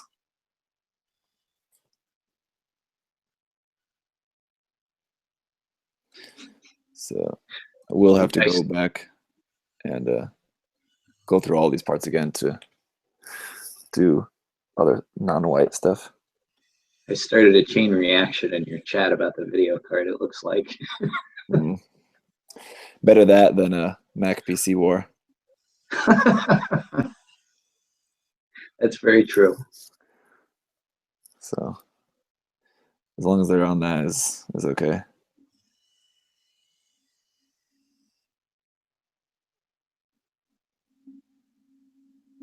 What is that there? Is that the arm? Or is that the...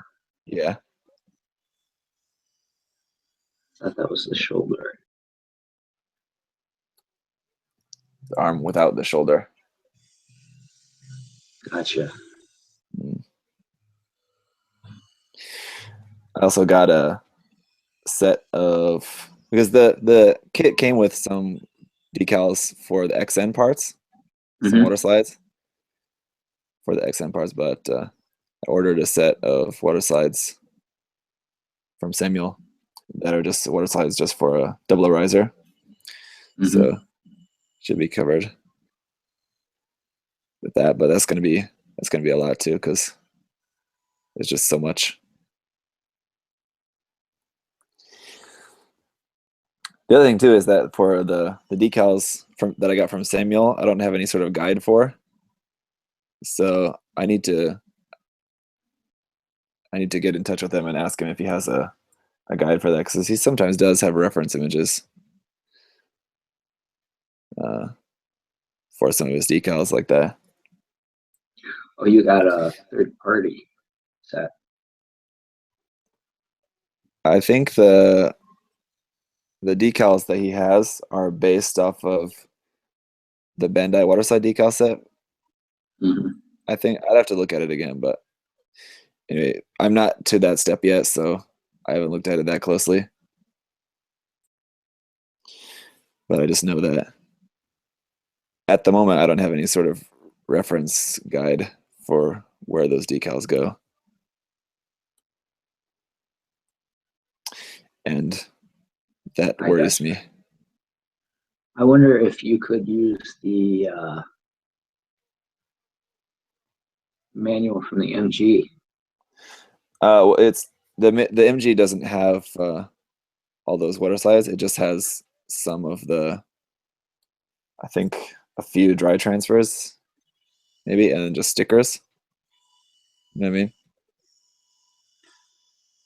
Gotcha. I thought they put, no, maybe if it came out afterwards, they don't. I know some of the MG manuals, they actually have spots, I thought, for the water slide sets that came with the kits.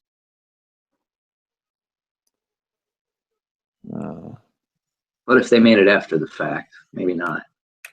Yeah, it's one of those where it's separate. Hang on, I'll grab it.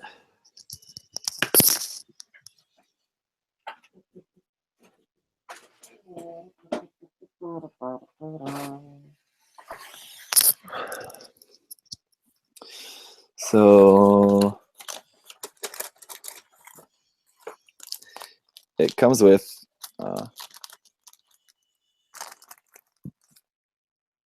water slides just for the XN parts. Oh, yeah, light strong, but for the rest of the kit though, it's just stickers. Gotcha. Oh, let me. Yeah, that was dumb. I didn't say that right. Oh, that is the normal 00 riser manual. Never mind.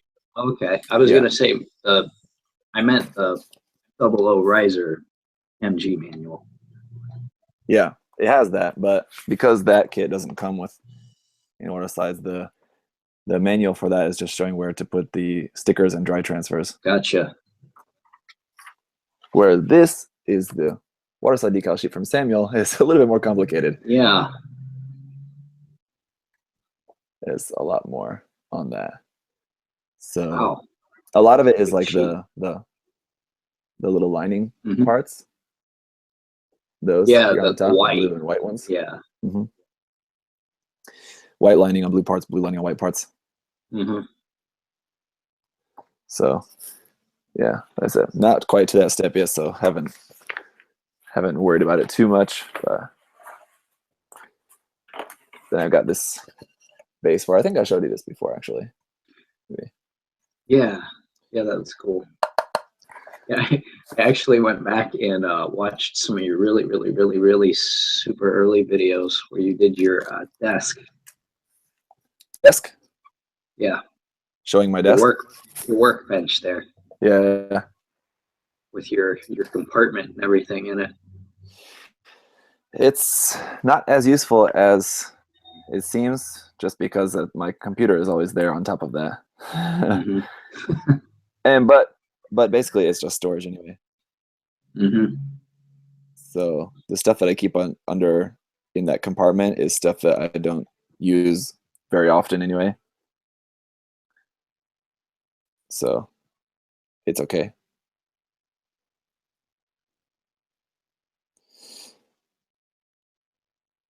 No, But they're still talking about the video card stuff. Oh no, wait. video cards. Okay.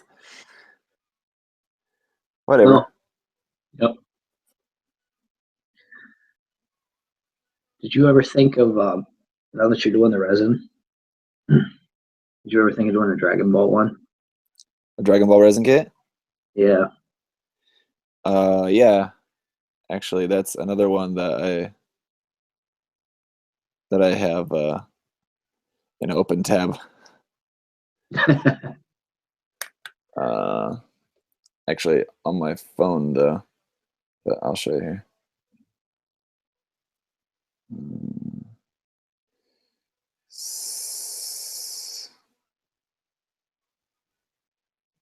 This one, actually from GK model kits rather than E2046.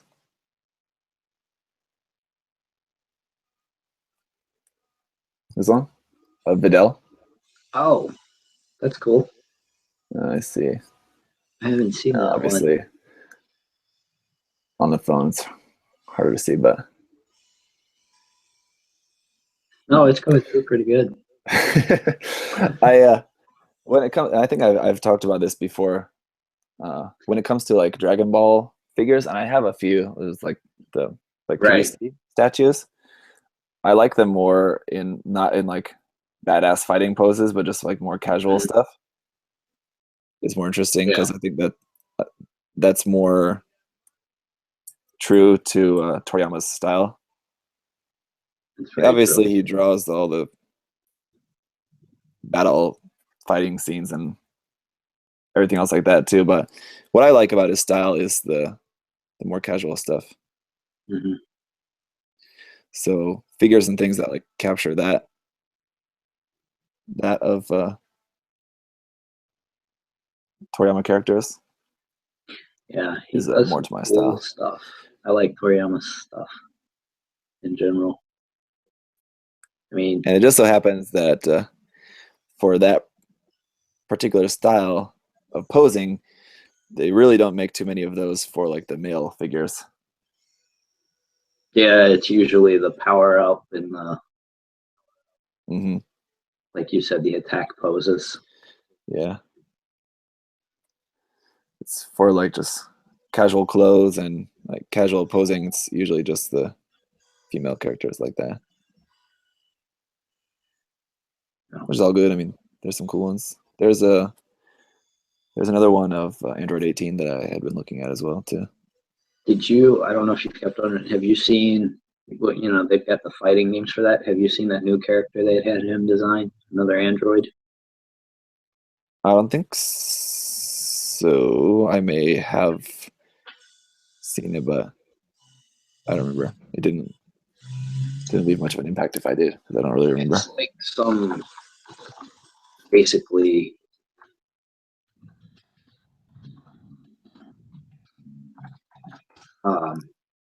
side character, like Android 21.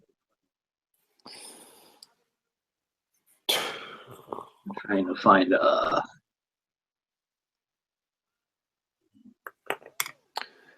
21. Yeah. Ricardo says 21 is fire.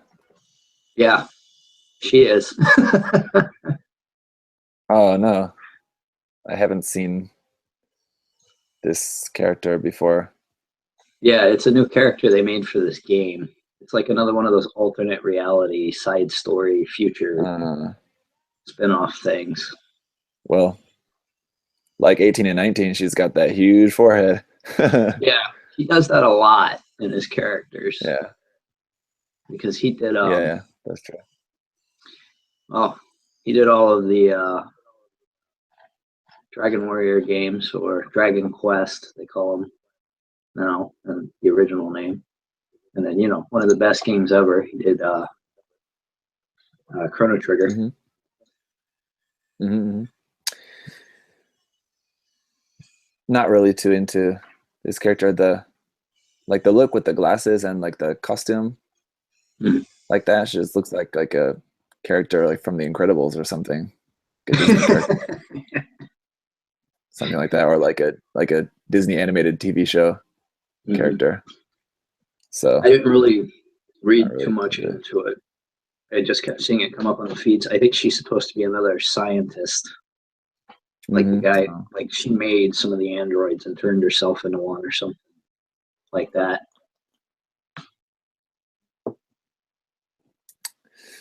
I wish there was a lot more like Dragon Ball figures, not Dragon Ball Z, but figures from Dragon the original. Ball. Of like some of those other characters and things like that. I'd love some of those, whether it's just like PVC plastic ones or resin figures. Yeah, I'm sure they're out there, but they just probably don't get like picked up by like GK reproducers. There are some, I don't know what line it is because I've just seen pictures of them. There are some, I think they're tied more to the new series, Super.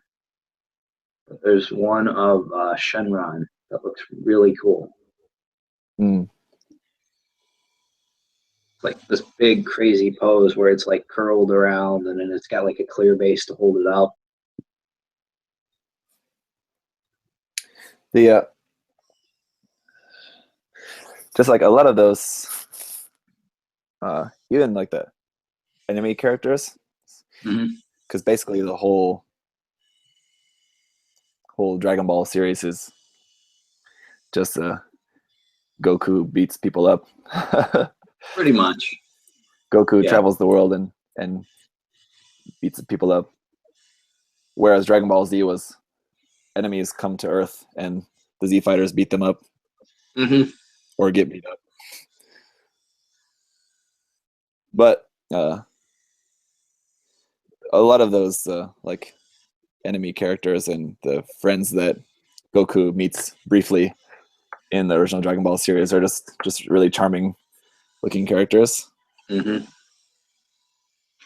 know, it'd be cool to see more of those. But I will say from Super, and I'm sure there probably is one because he's not a minor character, but I would try a resin kit of Beerus. Is that kind of rabbitish looking guy? Yeah, he's like he looks like a Egyptian, like Anubis, the jackal head and that. I like that character design. Yeah, if there was something in like I said, not a fighting pose, kind of simple, I would kind of be more into it. I also just kind of think, I haven't watched Dragon Ball Super at all yet, but I also just think that character does also look a lot like a Pokemon, to be honest. Oh, I can see it. I can see it. It looks like a legendary Pokemon. Yeah. It's Super got better than Z did, where half of the episode is just them yelling really loud and glowing. But it's gotten a little goofier again, but it's not quite like the original. Yeah, just the comedy and the charm of the original Dragon Ball is just what makes it so good. Yeah. That was one of the things. I don't think I've mentioned this in any videos since getting back from America, but that's one of the things that I picked up while I was in America was some of the manga of the original Dragon Ball manga. I've never actually read the manga version of that. So I picked up. They have like those sets where it's like the first 3 issues in one book. Yeah. And so I picked up 3 of those. So it's like 3 books, but it's issues 1 through 9. So I just started reading those. Just reading that, but reading in general is one of those things that I don't find as much time for as I'd like to. Yeah, I know what you mean. Did you pick up anything else while you were back over here? I saw you ship your kits back to yourself. That stuff. But as far as anything else that I kind of bought, I brought back some magazines as well. Some like hobby magazines, some older issues of Dengeki and things like that I had there. I had some of those, and I had like a bunch of Gundam Ace magazines and stuff, older ones. I didn't bother bringing any of those back because Gundam Ace magazines are, if you aren't reading the manga, they're really not. There's not much really to get from them. They show off the new kits. Like if you're living in Japan, and like you could just go to a store on the day they come out and like flip through before you get in trouble, and then they're kind of cool to look at. But otherwise, not really too much. Yeah. It's not too much to see with those. Man, you're going through that guy pretty quick, actually. Relatively, but still have all these.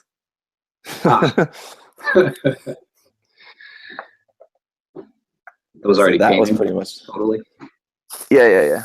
That's just all the white parts for the backpack. So like this is all the white parts I've been through now just for like the main body. So I know, we'll see if I can get through just getting all the white parts panel lined tonight. That'd be pretty good. I'll have to do all the cleanup tomorrow. But... yeah. No, it looks like it's getting to the end. It looks like you're getting closer to the end on it. Yeah. You got a question. What's that? What is your honest opinion on the XN riser versus the regular double riser? The regular double riser is, I mean, with anything, when you're just adding more stuff onto it, then you're limiting the posability of it. So I feel like this kit, you're adding the XN riser parts, you're probably limiting what you can actually do with the kit a little bit more. Because it's just so much stuff. So I don't know. There'd be pros and cons. I like the whole reason why I bought this kit is because I like just the way that it looks just standing with all the huge mess of stuff on the backpack. It looks cool. But if I wanted to actually do this, if I wanted to actually pose this in like an action pose or something like that, I wouldn't have bought it because you're gonna have a hard time doing that. Doesn't that have a kickstand for all that back? It does, yeah, for having it standing. I do like that sword though. Sword's cool. Yeah. The sword is super. It's much better than the 007 sword's big sword. Yeah. That's for sure. It's kind of weird, awkward to hold it in the hand though, because of the way the handle is there like that. Mm-hmm.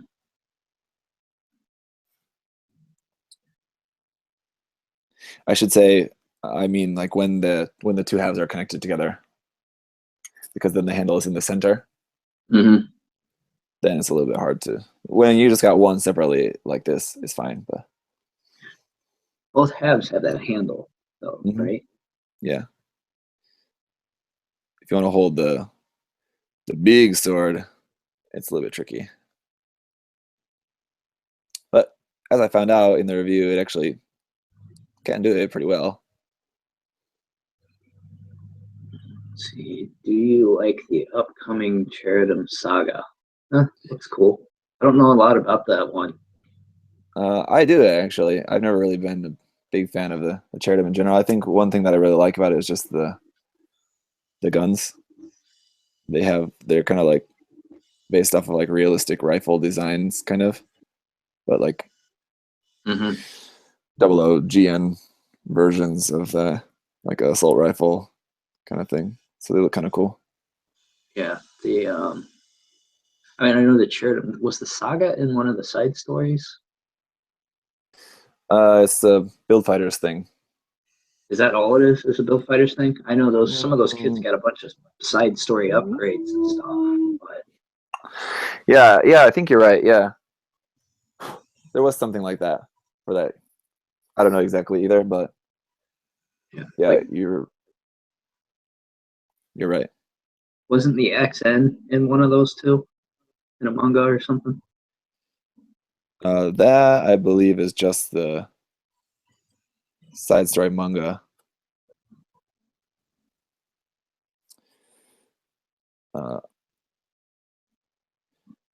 The what is it? The Cherubim Saga, I think, is kind of more like the Red Warrior. Mm-hmm. How like it's kind of like based off of something that's not exactly what it was. The Red Warrior that we got in Build Fighters is based off of the original like Perfect Gundam 3 Red Warrior design, but it's not that, even though it's kind of that. It's probably not making sense, but No, I get what you're saying. I get what you're saying. It's kind of like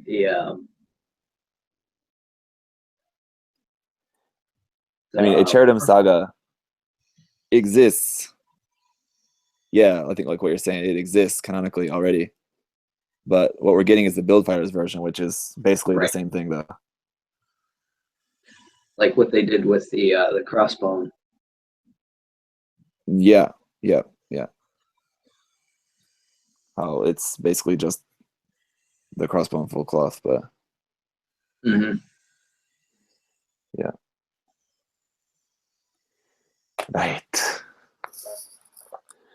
Right. Oh, there we go. Somebody said they're below MSB. Yeah. There you go. I'm certainly not the authority when it comes to 00 stuff, so. I've watched the anime. Kind of be interested to read the ones with the Estrella. Manga? Yeah. That would be Yes. more interesting because I do like that design, but Yeah. Some of those earlier versions of some of those suits are just a little weird.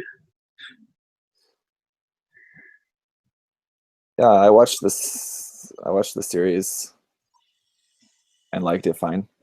Mm-hmm. I didn't dislike it at all. Mm-hmm. I would, from what I do know of the MSVs, I would like a Plutone. I do Which like one? the look of the Plutone. It's you know, the Gadessa and the you know how they got those shoulders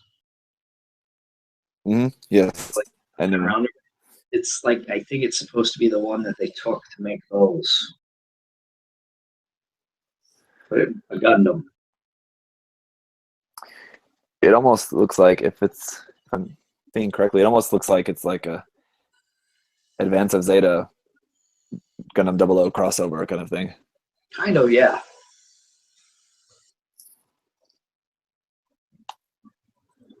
I think I remember seeing that. Kind of like how the Kestrel, I think, really looks like it could be. If you see just like the Kestrel and someone asks you to think, is that from Advance of Zeta or Double O? You'd have to think about it for a minute. Mm-hmm. Yeah.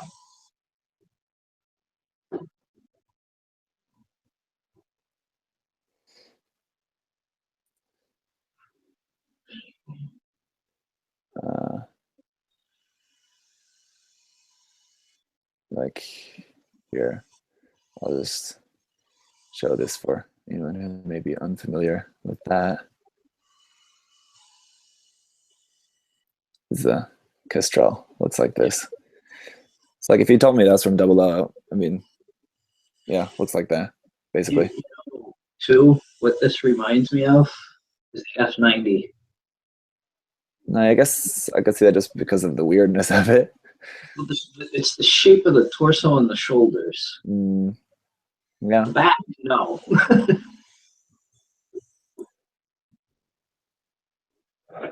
But yeah, no, that one's cool too. What did you say? I forget how to spell it. What is it? Plutone, No, P-O-U-T-O-N-E, I think it is. Yeah, there you go. Yeah. And then there's another one with it. Maybe. Oh. Maybe that wasn't the one I was thinking of. There's another one that's got the beefy shoulders on it, like those. I thought maybe it's an upgrade to that one. Could be. But that one, there it is in your screens there. If you scroll down a little. Right there next to the little jet to the right of it. Here? Yeah. Oh. The guard. That's what I was thinking of. GRM Gundam? Yeah. Yeah, where it's basically like a Gundam version of a good SL, right? I had the name wrong. I don't know if I've seen this before, actually. It's quite cool. It's from, I like it. I don't know what it is about it other than the lanky legs, but something about the upper part kind of reminds me of a GPO2. It's not as chunky. I don't know why. Don't ask me why. Because it's it's got like the aspects of what would normally be like a main character Gundam, but it looks like a bad character. That very well could be it. Like the GPO2 sort of has the same kind of thing. Mm-hmm.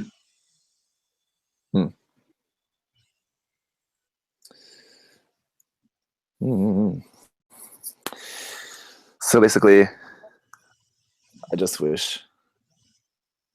I think like one thing that people ask or say that Bandai needs to make is some more master grades of the Double O main suits. Yeah, I could see that. Which I would agree, but there's some I kind of like when it comes to Double O designs. I like so much more of the MSV designs than the main ones. Like you were saying, right? Yeah, there's some good MSV designs in there. But some of the 100 no grades are pretty good though too. For the main suits. Oh yeah. Like the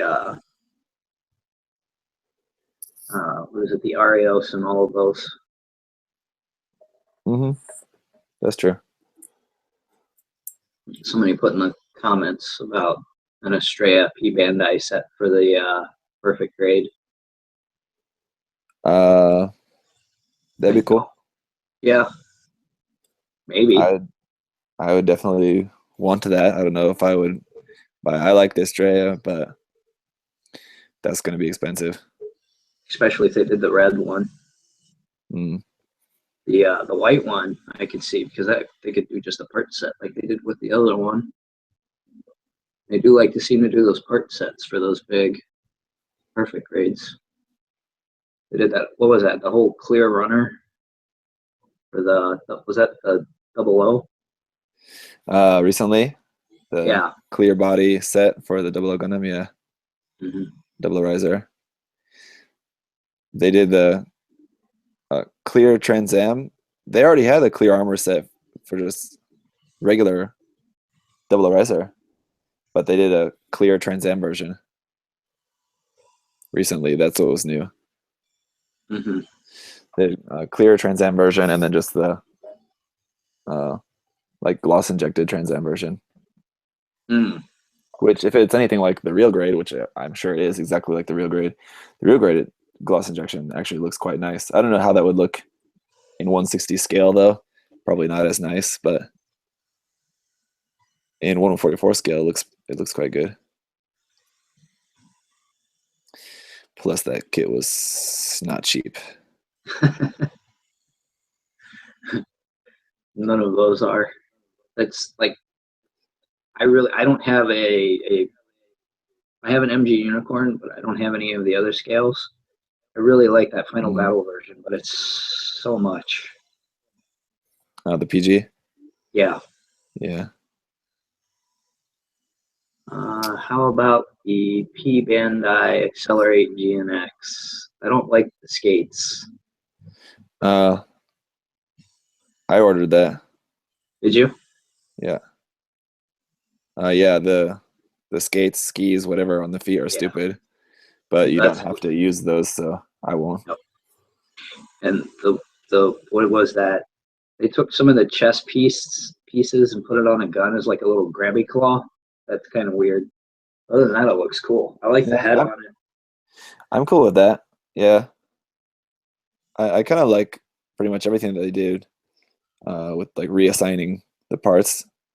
Yeah. Except for the ski shoes. It actually, when you read the description of why those are there, it makes sense. It still just looks a little odd. Yeah. Nah. If I remember right. I was able to order that from the Korean P Bandai site. Oh, that's cool. When stuff comes up on the P Bandai store here, on the Korean P Bandai store, a lot of the times the stuff is just the pre-orders sell out really fast, so it's hard to catch some stuff sometimes. So like the Master Grade GM Command Space type, I missed the pre-order for that. Yeah, I hummed and hawed on that one for too long, but thankfully I caught the tail end of some of these pre-orders. So I think that's the last kit I have coming for the year. That's why I was thrilled when I saw that the other ones they've announced so far are normal releases, because it doesn't mean I have to immediately run out and try to get them, or it's going to cost me 3 times as much down the road. Yeah, the GM Command looks nice. It's just kind of odd that they chose that for the 200th Master Grade. Yeah. I mean, I think when it's clear now that when Bandai does something which seems kind of lazy like that, the bad point is that it seems lazy, and it kind of is. But on the other hand, that means that their resources are tied up in something else bigger. So at the moment, it sucks, because that's it looks like it's going to be a nice kit, but it's not really very exciting. Number 200. That just because I keep questioning it, I haven't actually seen it. Like you said, I'm not shocked it truly is and cool. Have they actually said that is the 200? Well, I mean, if you just count it out, it is. Yeah. Because whether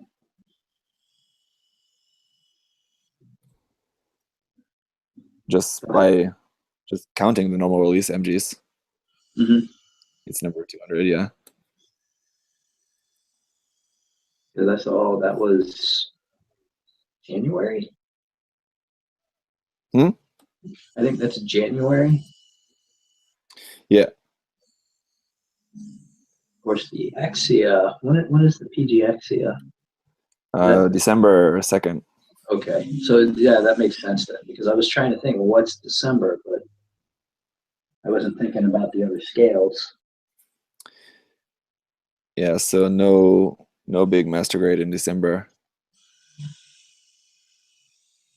Well, they put out a lot around it, though. But you got to remember they did also just make the Falcon, the PG Falcon, so I'm sure a lot of their resources had been tied up in that as well. So That's true too. Yeah. between producing that and producing the PGX, yeah, it makes sense that they haven't had a whole lot of resources to devote to making some new big master grade, but I'm sure they will just later. So that's the things, they're always working on more stuff. So while this one may not be super exciting, at least for me anyway, they're always working on more stuff. So I kind of do like, though, that they're doing rent suits again, though. oh yeah, that's nice. Yeah. And they're And not P Bandai. this is something else we were talking about in our couple of talk in our group chat is it's nice that, or it would have been nice if the number 200 kit would have been a Jegan. Because while that's not like something like big and huge or flashy, but it's something that I think a lot of people have wanted for a long time. Yes, it is. I agree. Especially every time they put out another P Bandai HG variant. Mm-hmm. So rather than the GM kit, which I'm sure a nice master grade GM command is something a lot of people have wanted as well, but with it just being just like a retool of the kit that's already been out earlier this year. Yeah. The Jegan would have been much more exciting, I think. It's interesting too that they did the P Bandai before the normal release on that one.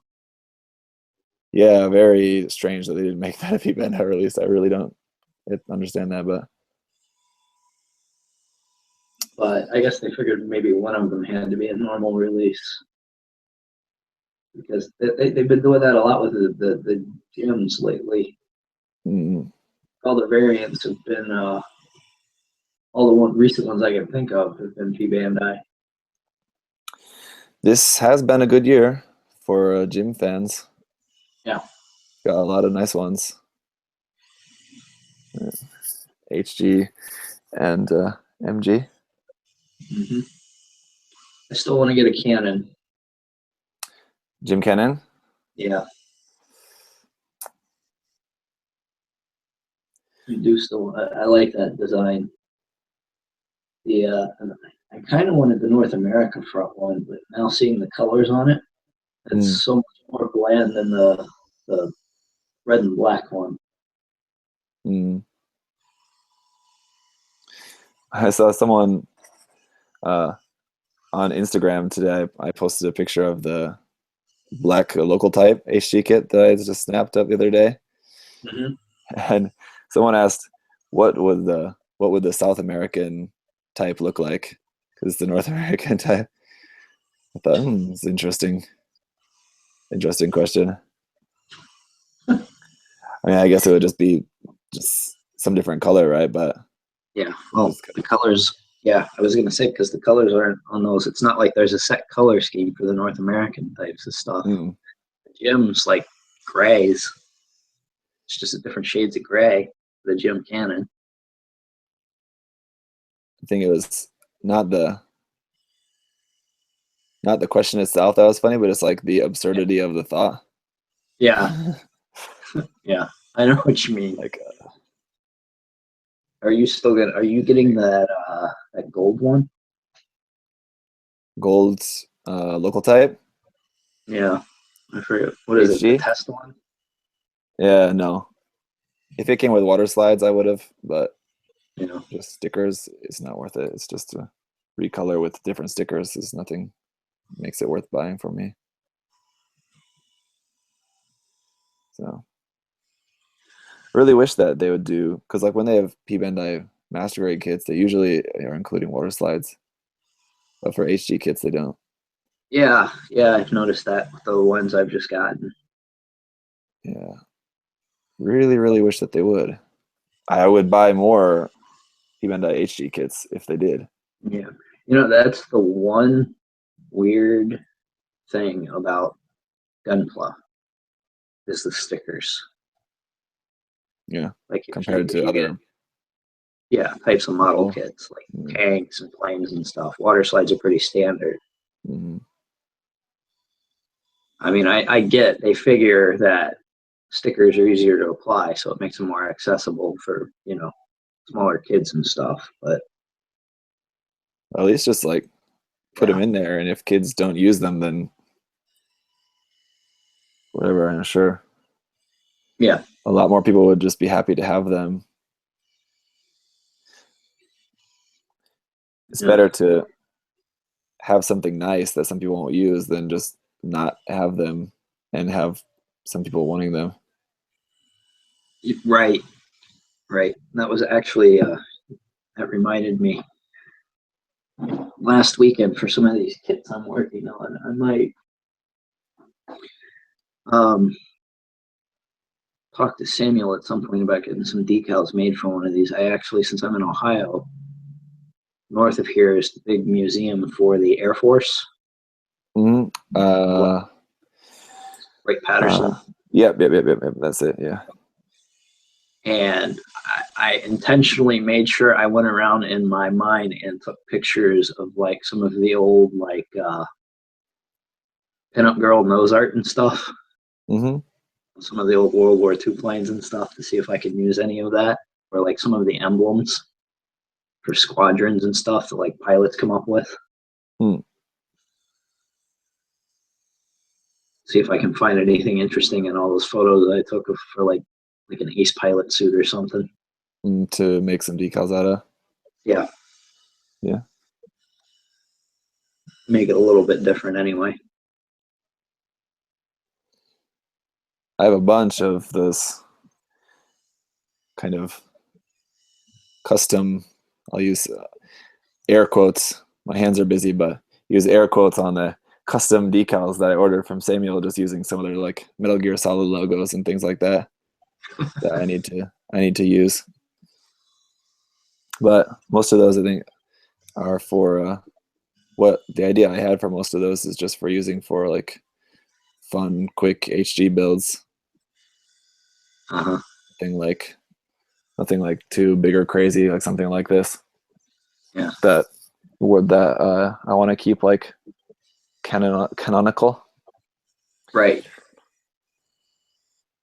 But for something more small and simple. I just saw in the comments they're saying the Star Wars kits all come with water slides. I did not know that. Yeah, all the Bandai Star Wars kits come with a full set of stickers and water slides, so you can choose which one you want to use. Wow, I didn't know that. I haven't really done anything with any of their Star Wars kits. Yeah, so like that's what I mean. Like, so for kids, young people, or beginners, whatever, who are building those Star Wars kits, they can just use the stickers if they want, and then for people who are more experienced, they can use the water slides. Like, why not do that for Gunpla as well too? In Gunpla, they're producing at a much quicker pace and a lot more of them, I think. So I guess there's that, but come on, Mende. Yeah, I'm sure there's probably some marketing reason for that too, but Xavier would be the one to ask. What's the deal with the water slides? Thoughts on the upcoming PG Millennium Falcon? It's big and It's not crazy and upcoming. expensive. It's out. Is it? Oh. I know it's out in Japan. It may not. Shipping may not have made its way to the States yet for some people, but it should, I guess. Wouldn't take that long to ship. I saw out in Japan a couple weeks ago. It's pretty crazy looking. I'm not the biggest Star Wars person. I watch the movies. That's about it. But Yeah, I mean, I love the movies, but I'm also I wouldn't consider myself a super fan by any means, but I'm definitely a big fan. yeah, and I thought about ordering that kit just because of the fact of it just looks like a big, shiny, cool, expensive kit. yeah, But I'm just like, oh, that whole type of model kit is just something that I'm just not really into. Aircraft, spacecraft, yeah, like realistic model kit like that. This is not really something that I'm into. Yeah, the inner detail they put into some parts of that is crazy. Mm-hmm. That's what I'm saying. Like as a model kit, it looks awesome, and that made it really tempting to buy. But Mm-hmm. I'm looking forward to the Exia. Yeah, The PG Exia. I haven't built an Exia other than the it was a while ago, other than one of the no grade 1/100. I think the only like true Exia that I've built is the X standard SD kit. What about the can you do one of the real grades? Nope, No. Oh, never done a real grade Exia.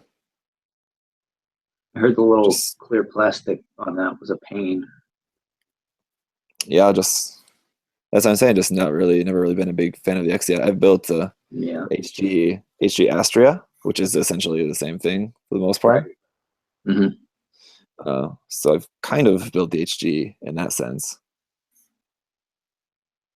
But the PG looks really nice, so I'm really looking forward to it just because how nice it looks. The proportion changes to that I really quite like as well.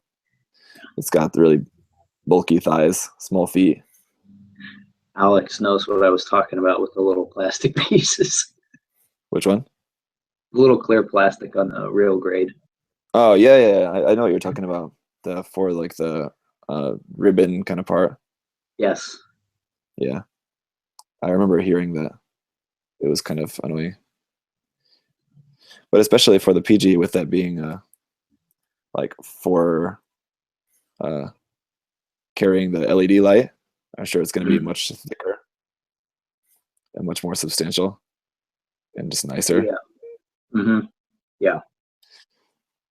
I actually haven't looked at the details that closely between just the regular version and like the full light version, but the price difference is so much that it seems like there has to be something more different than other than just the fact that one comes with an LED set and one doesn't. If it's just down to LED set, it's a huge price difference. Like the full lighting version is like almost double the price. And I kind of wonder if you can. Well, I assume there's got to be a way to do it because I can't believe they would engineer two whole versions of that from the ground up. Yeah, I don't think it's that.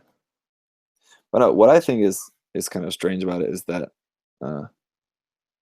that they're not selling the LED set by itself, Right. at least for now. Right. Maybe they will change their mind in the future. But like they made the unicorn in a way so that like if you just bought the unicorn right away, and they even included the part in the instructions for like if you buy the LED set later, it tells you how to disassemble the kit to put in the LEDs later. But considering that they won't be selling the LEDs separate, like if you buy just the regular version of the Exia now and then later you wish you had the LEDs. Yeah, and from what it looked like in the pictures, the base of that looked like the unicorn one, the bottom part, like yeah, the very little similar. module goes. Different shape, but I'm sure it's going to work exactly the same. Yeah, I do like what they did with the LEDs in it, though. They looked pretty cool. For the it's not Exia? straight off and on. Yeah. Yeah, that's the thing too. Like when you just look at pictures of it, it looks nice, but I saw a video of it on display there, and yeah, uh, when you see it in video, it does look really, really cool. How the light's kind of like flickering. Mm-hmm. Yeah, it's very cool. Really looking forward to that. I don't know. I haven't gone after a perfect grade. They're like I like that final battle version of the unicorn, but there hasn't been one that's grabbed me enough to say I have to get this. Yeah, I hear you. For the most part, I generally don't. I wouldn't put perfect grade as my favorite grade of Gunpla, or even, I mean, it'd be low on the list. There's not that many grades to choose from, but it would be low because they're just expensive, and yeah, there are a lot of parts, and they're fun to build because they take a lot of time. So you get a lot of time quality Right. out of them. But a nice HG or a nice MG, I think, is just a lot more fun in other ways. I did think for a while about getting the Astray, but then they put out the P Bandai normal version of that, so I never got it. The unfortunately the P band or the PGS Stray that I have is a bootleg, but that's from a time when I want to say I didn't know better, but I just saw how cheap it was. Thought, hell yeah. Right. I wouldn't buy it again, but Yeah. I have it, so anyway. I do like the Astrays. Yeah. If they that's a nice perfect grade. Yeah. Just because it's a fairly simple design. It's not, I mean, it's not like how the unicorn has the transforming gimmick built into it, and it's really complicated, and the double ariser has a huge backpack and it's really complicated. Just something like fairly simple like that, like the RX-78 or the Stray or the perfect grade strike.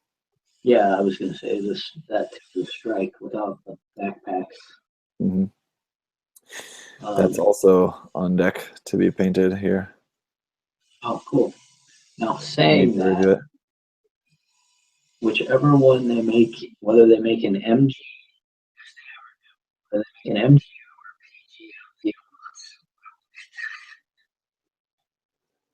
Huh? What did you say? You broke up a little bit. if they ever make an MG or a PG of the Amatsu, I will get that. Even though that is the exact opposite of this basic Astray with all the crazy bits and stuff on it. Yeah. It is really nice design. Yeah. That one I'm probably going to get the RG of if I do get an RG, because from what I've seen of it, it looks like they kind of patterned it more after the metal build. It's quite nice. If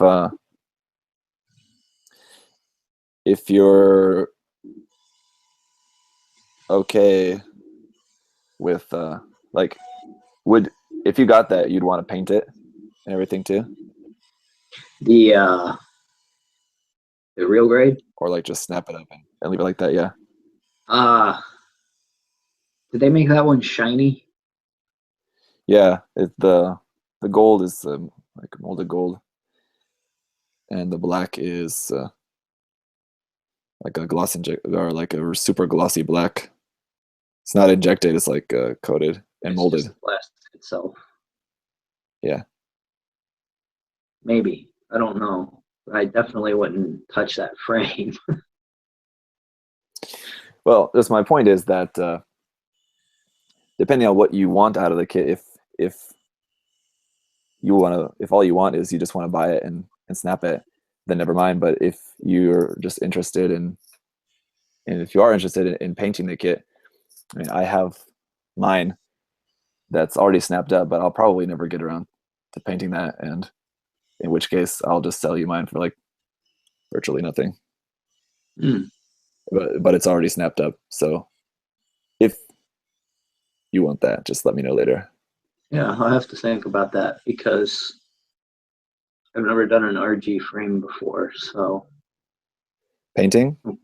like in general, built one, like even just the building part. So yeah, I'm kind of curious about that. But some of the other ones, like well, the GPO is cool.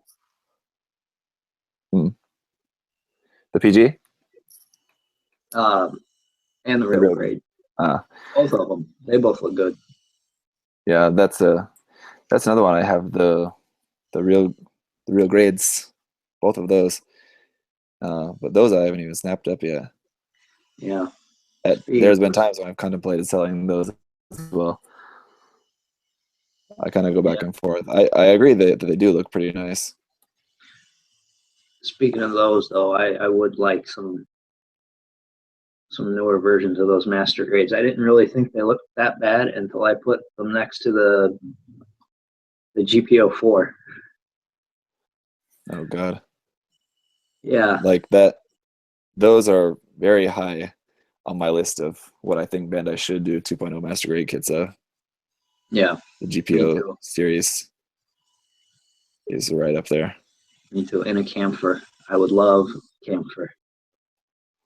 Personally, I think I'm like one of the few people who doesn't really want a 2.0 camphor. I mean, that'd be nice, of course.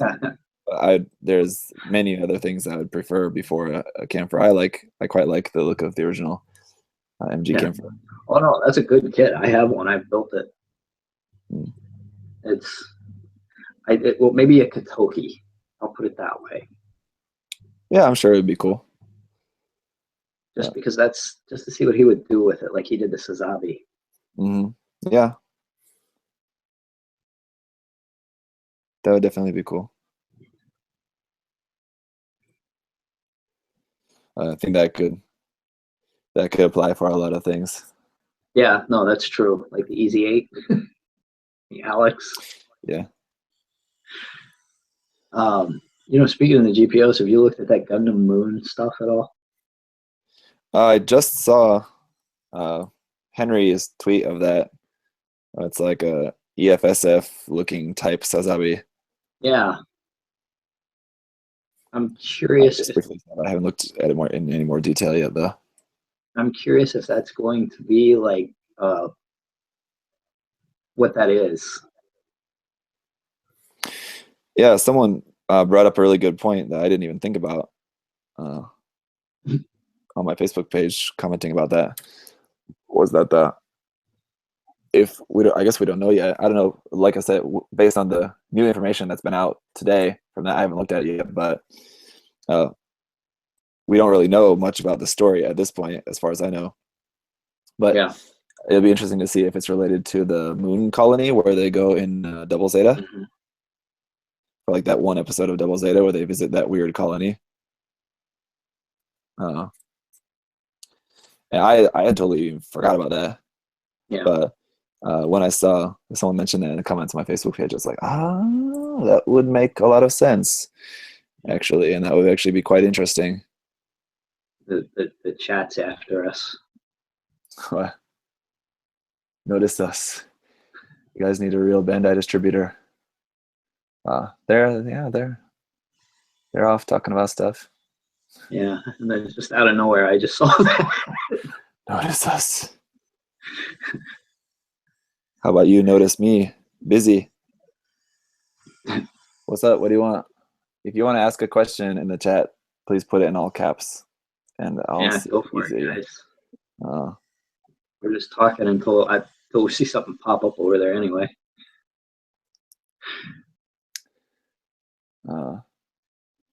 Model making in there as well. Hey, man. Yeah. See, I'm curious with that Gundam Moon stuff. If it is like you were saying, and if it is on the moon in that, is that GPO just somebody took the design of it and made something else, or is that like a rebuilt Sazabi carcass? because they made a big deal out of showing the remains of the Sazabi on the moon. That was for Twilight Axis. Unless again you're talking about something new that's been out today that I haven't seen about the moon. You're talking about Maybe the moon I am, manga, right? Yeah, maybe I am mixing them up then. That would be interesting if Twilight Axis was just a really weird promo for this, though. That would be a big mindfuck. Bandai's like, oh, gotcha. Everyone was complaining about Twilight Axis. Well, it's actually just the prelude to this new series that we're doing. That'd be awesome. I think at first I'd be like, what? But then, okay, that's cool. I'm curious. I don't think Bandai's and Sunrise are. I want to say I don't think they're that smart, but I don't think they're that daring, I should say. Yeah, that's true. I don't think they would go for something as unique as that, unfortunately. Yeah, I am curious too. That other GPO they showed, not the Sazabi one, but the other one, why it's so glowy. Yeah, we'll just have to see. Hopefully, it ends up being something that we'll actually get a few kits from. Yeah, that would be cool. I could go both of those Gundam suits. I'd definitely get both of those. Yeah. Because for manga stuff like that, we don't always end up getting much out in plastic form. Mm-hmm. Yeah, unless it's a real big one, like the Astray ones or some seed thing or something. A lot of those kits were from some of those manga. Seeing as how the designs look very much connected to other established designs, like the Sazabi and the GP series suits, I think that probably means that it's going to be a little bit bigger of a story than something like completely random. Anything that's like that closely related to like suits of like very big established UC series, it's probably a good chance that it's a relatively important. Right. I just hope it's got a good reason. It is neat to see some more GPs. It's just interesting that we don't know what the next animated series is going to be yet. I was thinking about that myself because there's a couple more of those Gundam. Aren't there a couple more of those battle logs or whatever those ones are called? I think so. I haven't watched any of them yet. That last one was so goofy. Oh yeah, with the Gyanko and Fumina. Yeah, that was goofy. It wasn't terrible, but it was goofy. I'm kind of pissed that they made the regular release Gyanko, the Gyan one, and the Dom one as the P Bandai, because I actually much prefer the Rick Dom one. Yeah, it had a weird name to it too. It was like Dom Kyo or something. Yeah, I don't know, stupid, but big old bazookas. It's definitely a much. I guess that's just biased because I'm not really too into the Gyan. I guess if I was like a really big fan of the Gyan, then I'd be happy with that. But because I much prefer the Dom or Rick Dom over the Gyan. Yeah. That's speaking of Gyan, you got that. You got a resin kit, one of those resin kits, didn't you? Yep. I thought I remembered you showed it briefly, or that you were ordering it or something. Yeah, I got that. So actually, I was on the fence whether to do that or this Asuka figure. It was between three of them: the Gyanko one, Asuka, or the Solid Snake one that I also just got recently. Didn't you have a Morito one too? Yes, but that one I'm definitely saving for once I have a little bit more experience because I really don't want to mess that up. Yeah, no, I get it. That one was cool. that was kind of like my main thinking about choosing which of those to do first, because as much as I like the look of this figure, Asuka is my least favorite character among them. So like, it just came down to character bias. I'm looking at the chat here. I like the star winning from Fumina, sir. Yeah, it's I like the gimmick they did with that, where the Gundam turns into like the armor, but I'm it's really still really glad silly. I'm really glad that I passed up on reviewing that kit. I was planning to review it, and then like right at the last minute, I was just like, I just don't really want to. I really can't be bothered. I'm sure I know exactly what it's going to be like. You and did then a decent chunk of them. Yeah, I've done the regular Fumina, the Axis Angel, the Gyanko, the China guy. That's enough. That's enough for me. And And I think somebody else. there's aspects of. Go ahead. There's aspects of the new one, the winning Fumina, that I like. Yeah. But I watched another review of it, and yeah, glad that I just passed, because yeah, I'm good. Yeah. And somebody else put in here, did you hear about the new Gundam Unicorn project? Yes, next year. I have no idea.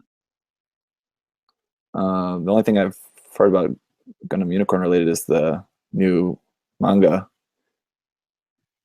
the band dessinée prelude manga. So like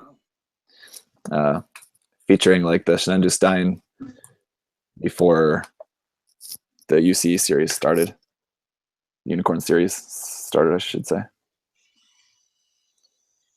Yeah. I saw about that, but I have a feeling that's maybe not what you're talking about when he's talking about some new Unicorn project. Yeah, I'm not sure. I hadn't heard anything else about a unicorn thing. I wouldn't be shocked if they try to do some other stuff off of the unicorn.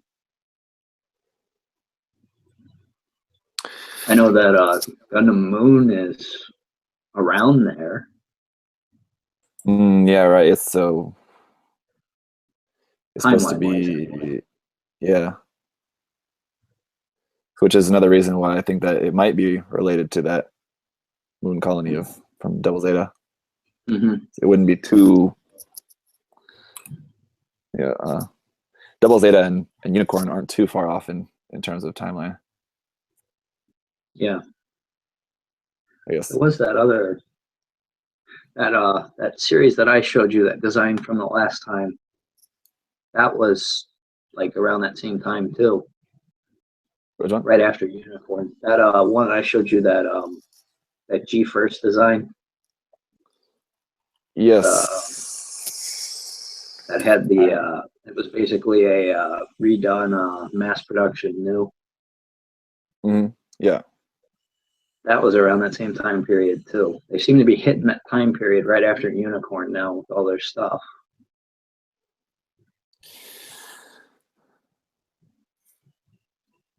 Yeah, I don't know what it is about that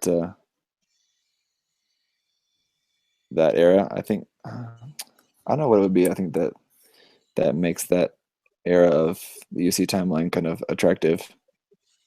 Oh, it's kind of getting to the gap too, because it's like, for the longest time there was Char's counterattack, then there was that big gap, and then you had some of the crazy stuff like F91 and all of that. Yeah, I guess so. So I guess like working in that area, they have a lot of room to run of where they want to go with the story.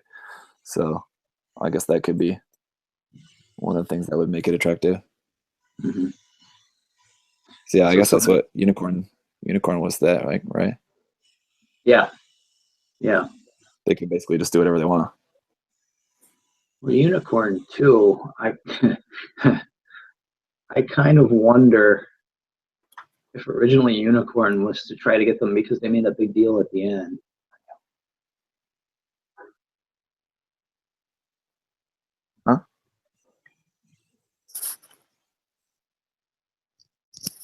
ライブチャッティング。니가? 뭐 할래? 아, 그래.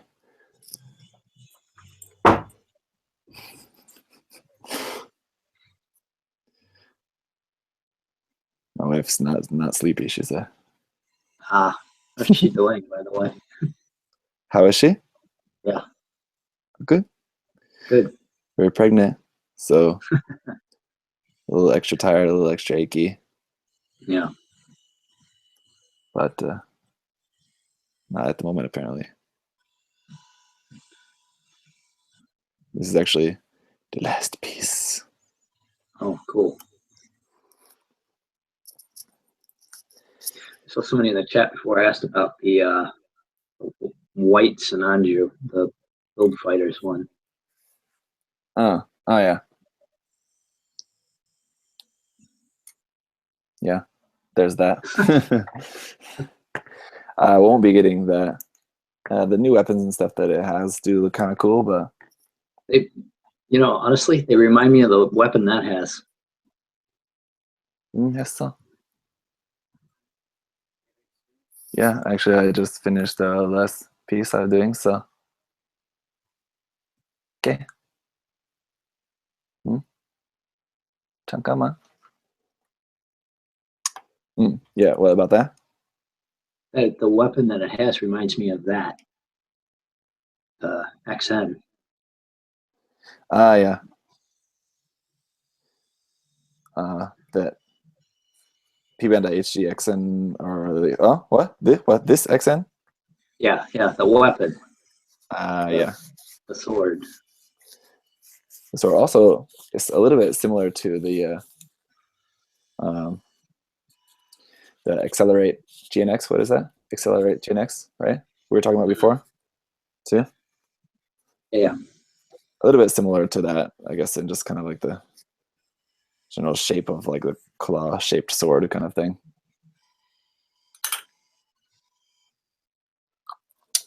Anyway.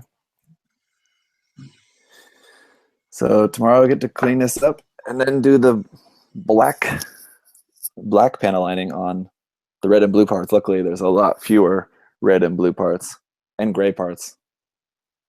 I guess there's a lot of that too, but I'm sorry, I just read a funny comment. I'm not laughing at what you're saying. no. You've just been compared to Ryan Gosling. Why?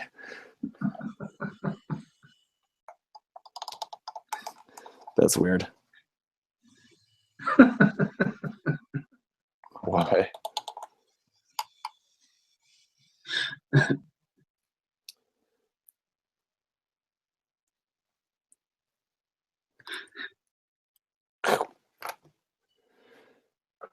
Stanky. It's looking good. Beer looks about gone though. Hey, a couple of heinies over here, Chief. Yeah.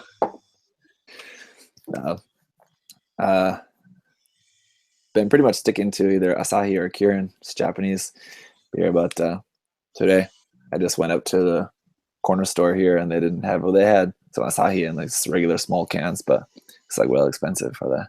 Yeah. You wanted a tall boy, huh? Would have wanted one, yeah. Didn't have it. So wanted something bottled instead. How did you like Blade Runner 2049? I haven't had a chance to watch the new Blade Runner yet, unfortunately. Really want to. I've heard it's quite good, but I haven't had a chance to watch it yet. So. Same here. I haven't seen it yet either. Want to? Haven't seen it. Yeah. Fort was asking if the sword's similar to the Sword Impulse sword. Not really, actually. Because the Sword Impulse sword is kind of like more just straight. It doesn't have like this, has like this, it's a lot wider here at the bottom. The Impulse sword, I think, is more just kind of straight, and it has the beam on there. It's like a physical sword with a beam sword built into it. This doesn't have that, so no, it's not similar. If I could tempt you into my work, and get to make one traditional kit, non-Gunpla, what subject would it be? So, model making guru, are you asking if I could have a model kit of something non-Gunpla, what would it be? Oh, the typos. Yeah, that's a kind of. I think you're asking if I could have a model kit of something non-Gunpla, what would it be, right? Can it still be a robot? The first thing that comes to mind would be Robbie the robot from Forbidden Planet, just because I love that movie so much. But like, it's so derpy looking, it wouldn't be a cool looking model kit by any means. But There I are, like there are it. some good kits of that. Yeah, I think I have seen that before. No robots.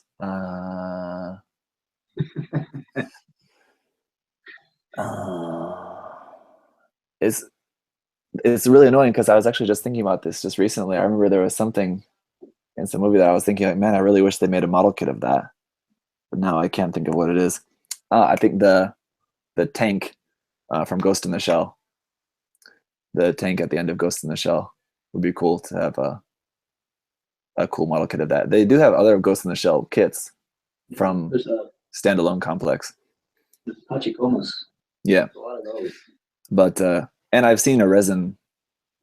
I'm sure there's probably more than one too, but I've seen a resin kit of that tank and considered getting that. But it'd be cool if there was a nice plastic kit of that. It would be cool, like Kotobuki or Wave or something could make that. I like I guess Bandai. The helicopter. Who make the Tachikoma kits? Is Bandai Kotobuki? Kotobuki, isn't it? I think so. I think there's been more than one place. Anyway, I'm gonna call it a night here in a minute. So, Oh wow, what is it? Like almost 3 there? almost, yeah. So, been going for quite a while. I got a good amount of stuff done that I wanted to do. So, oh, she did. Productive night. And I need to export the unboxing of the Black Red Warrior to upload that video in the morning. I'll give you guys a spoiler to the review of that kit. It's really good, actually. I really enjoyed it quite a lot. All it is just a recolor to black and a few new parts for the big gun, but it's quite enjoyable, actually. So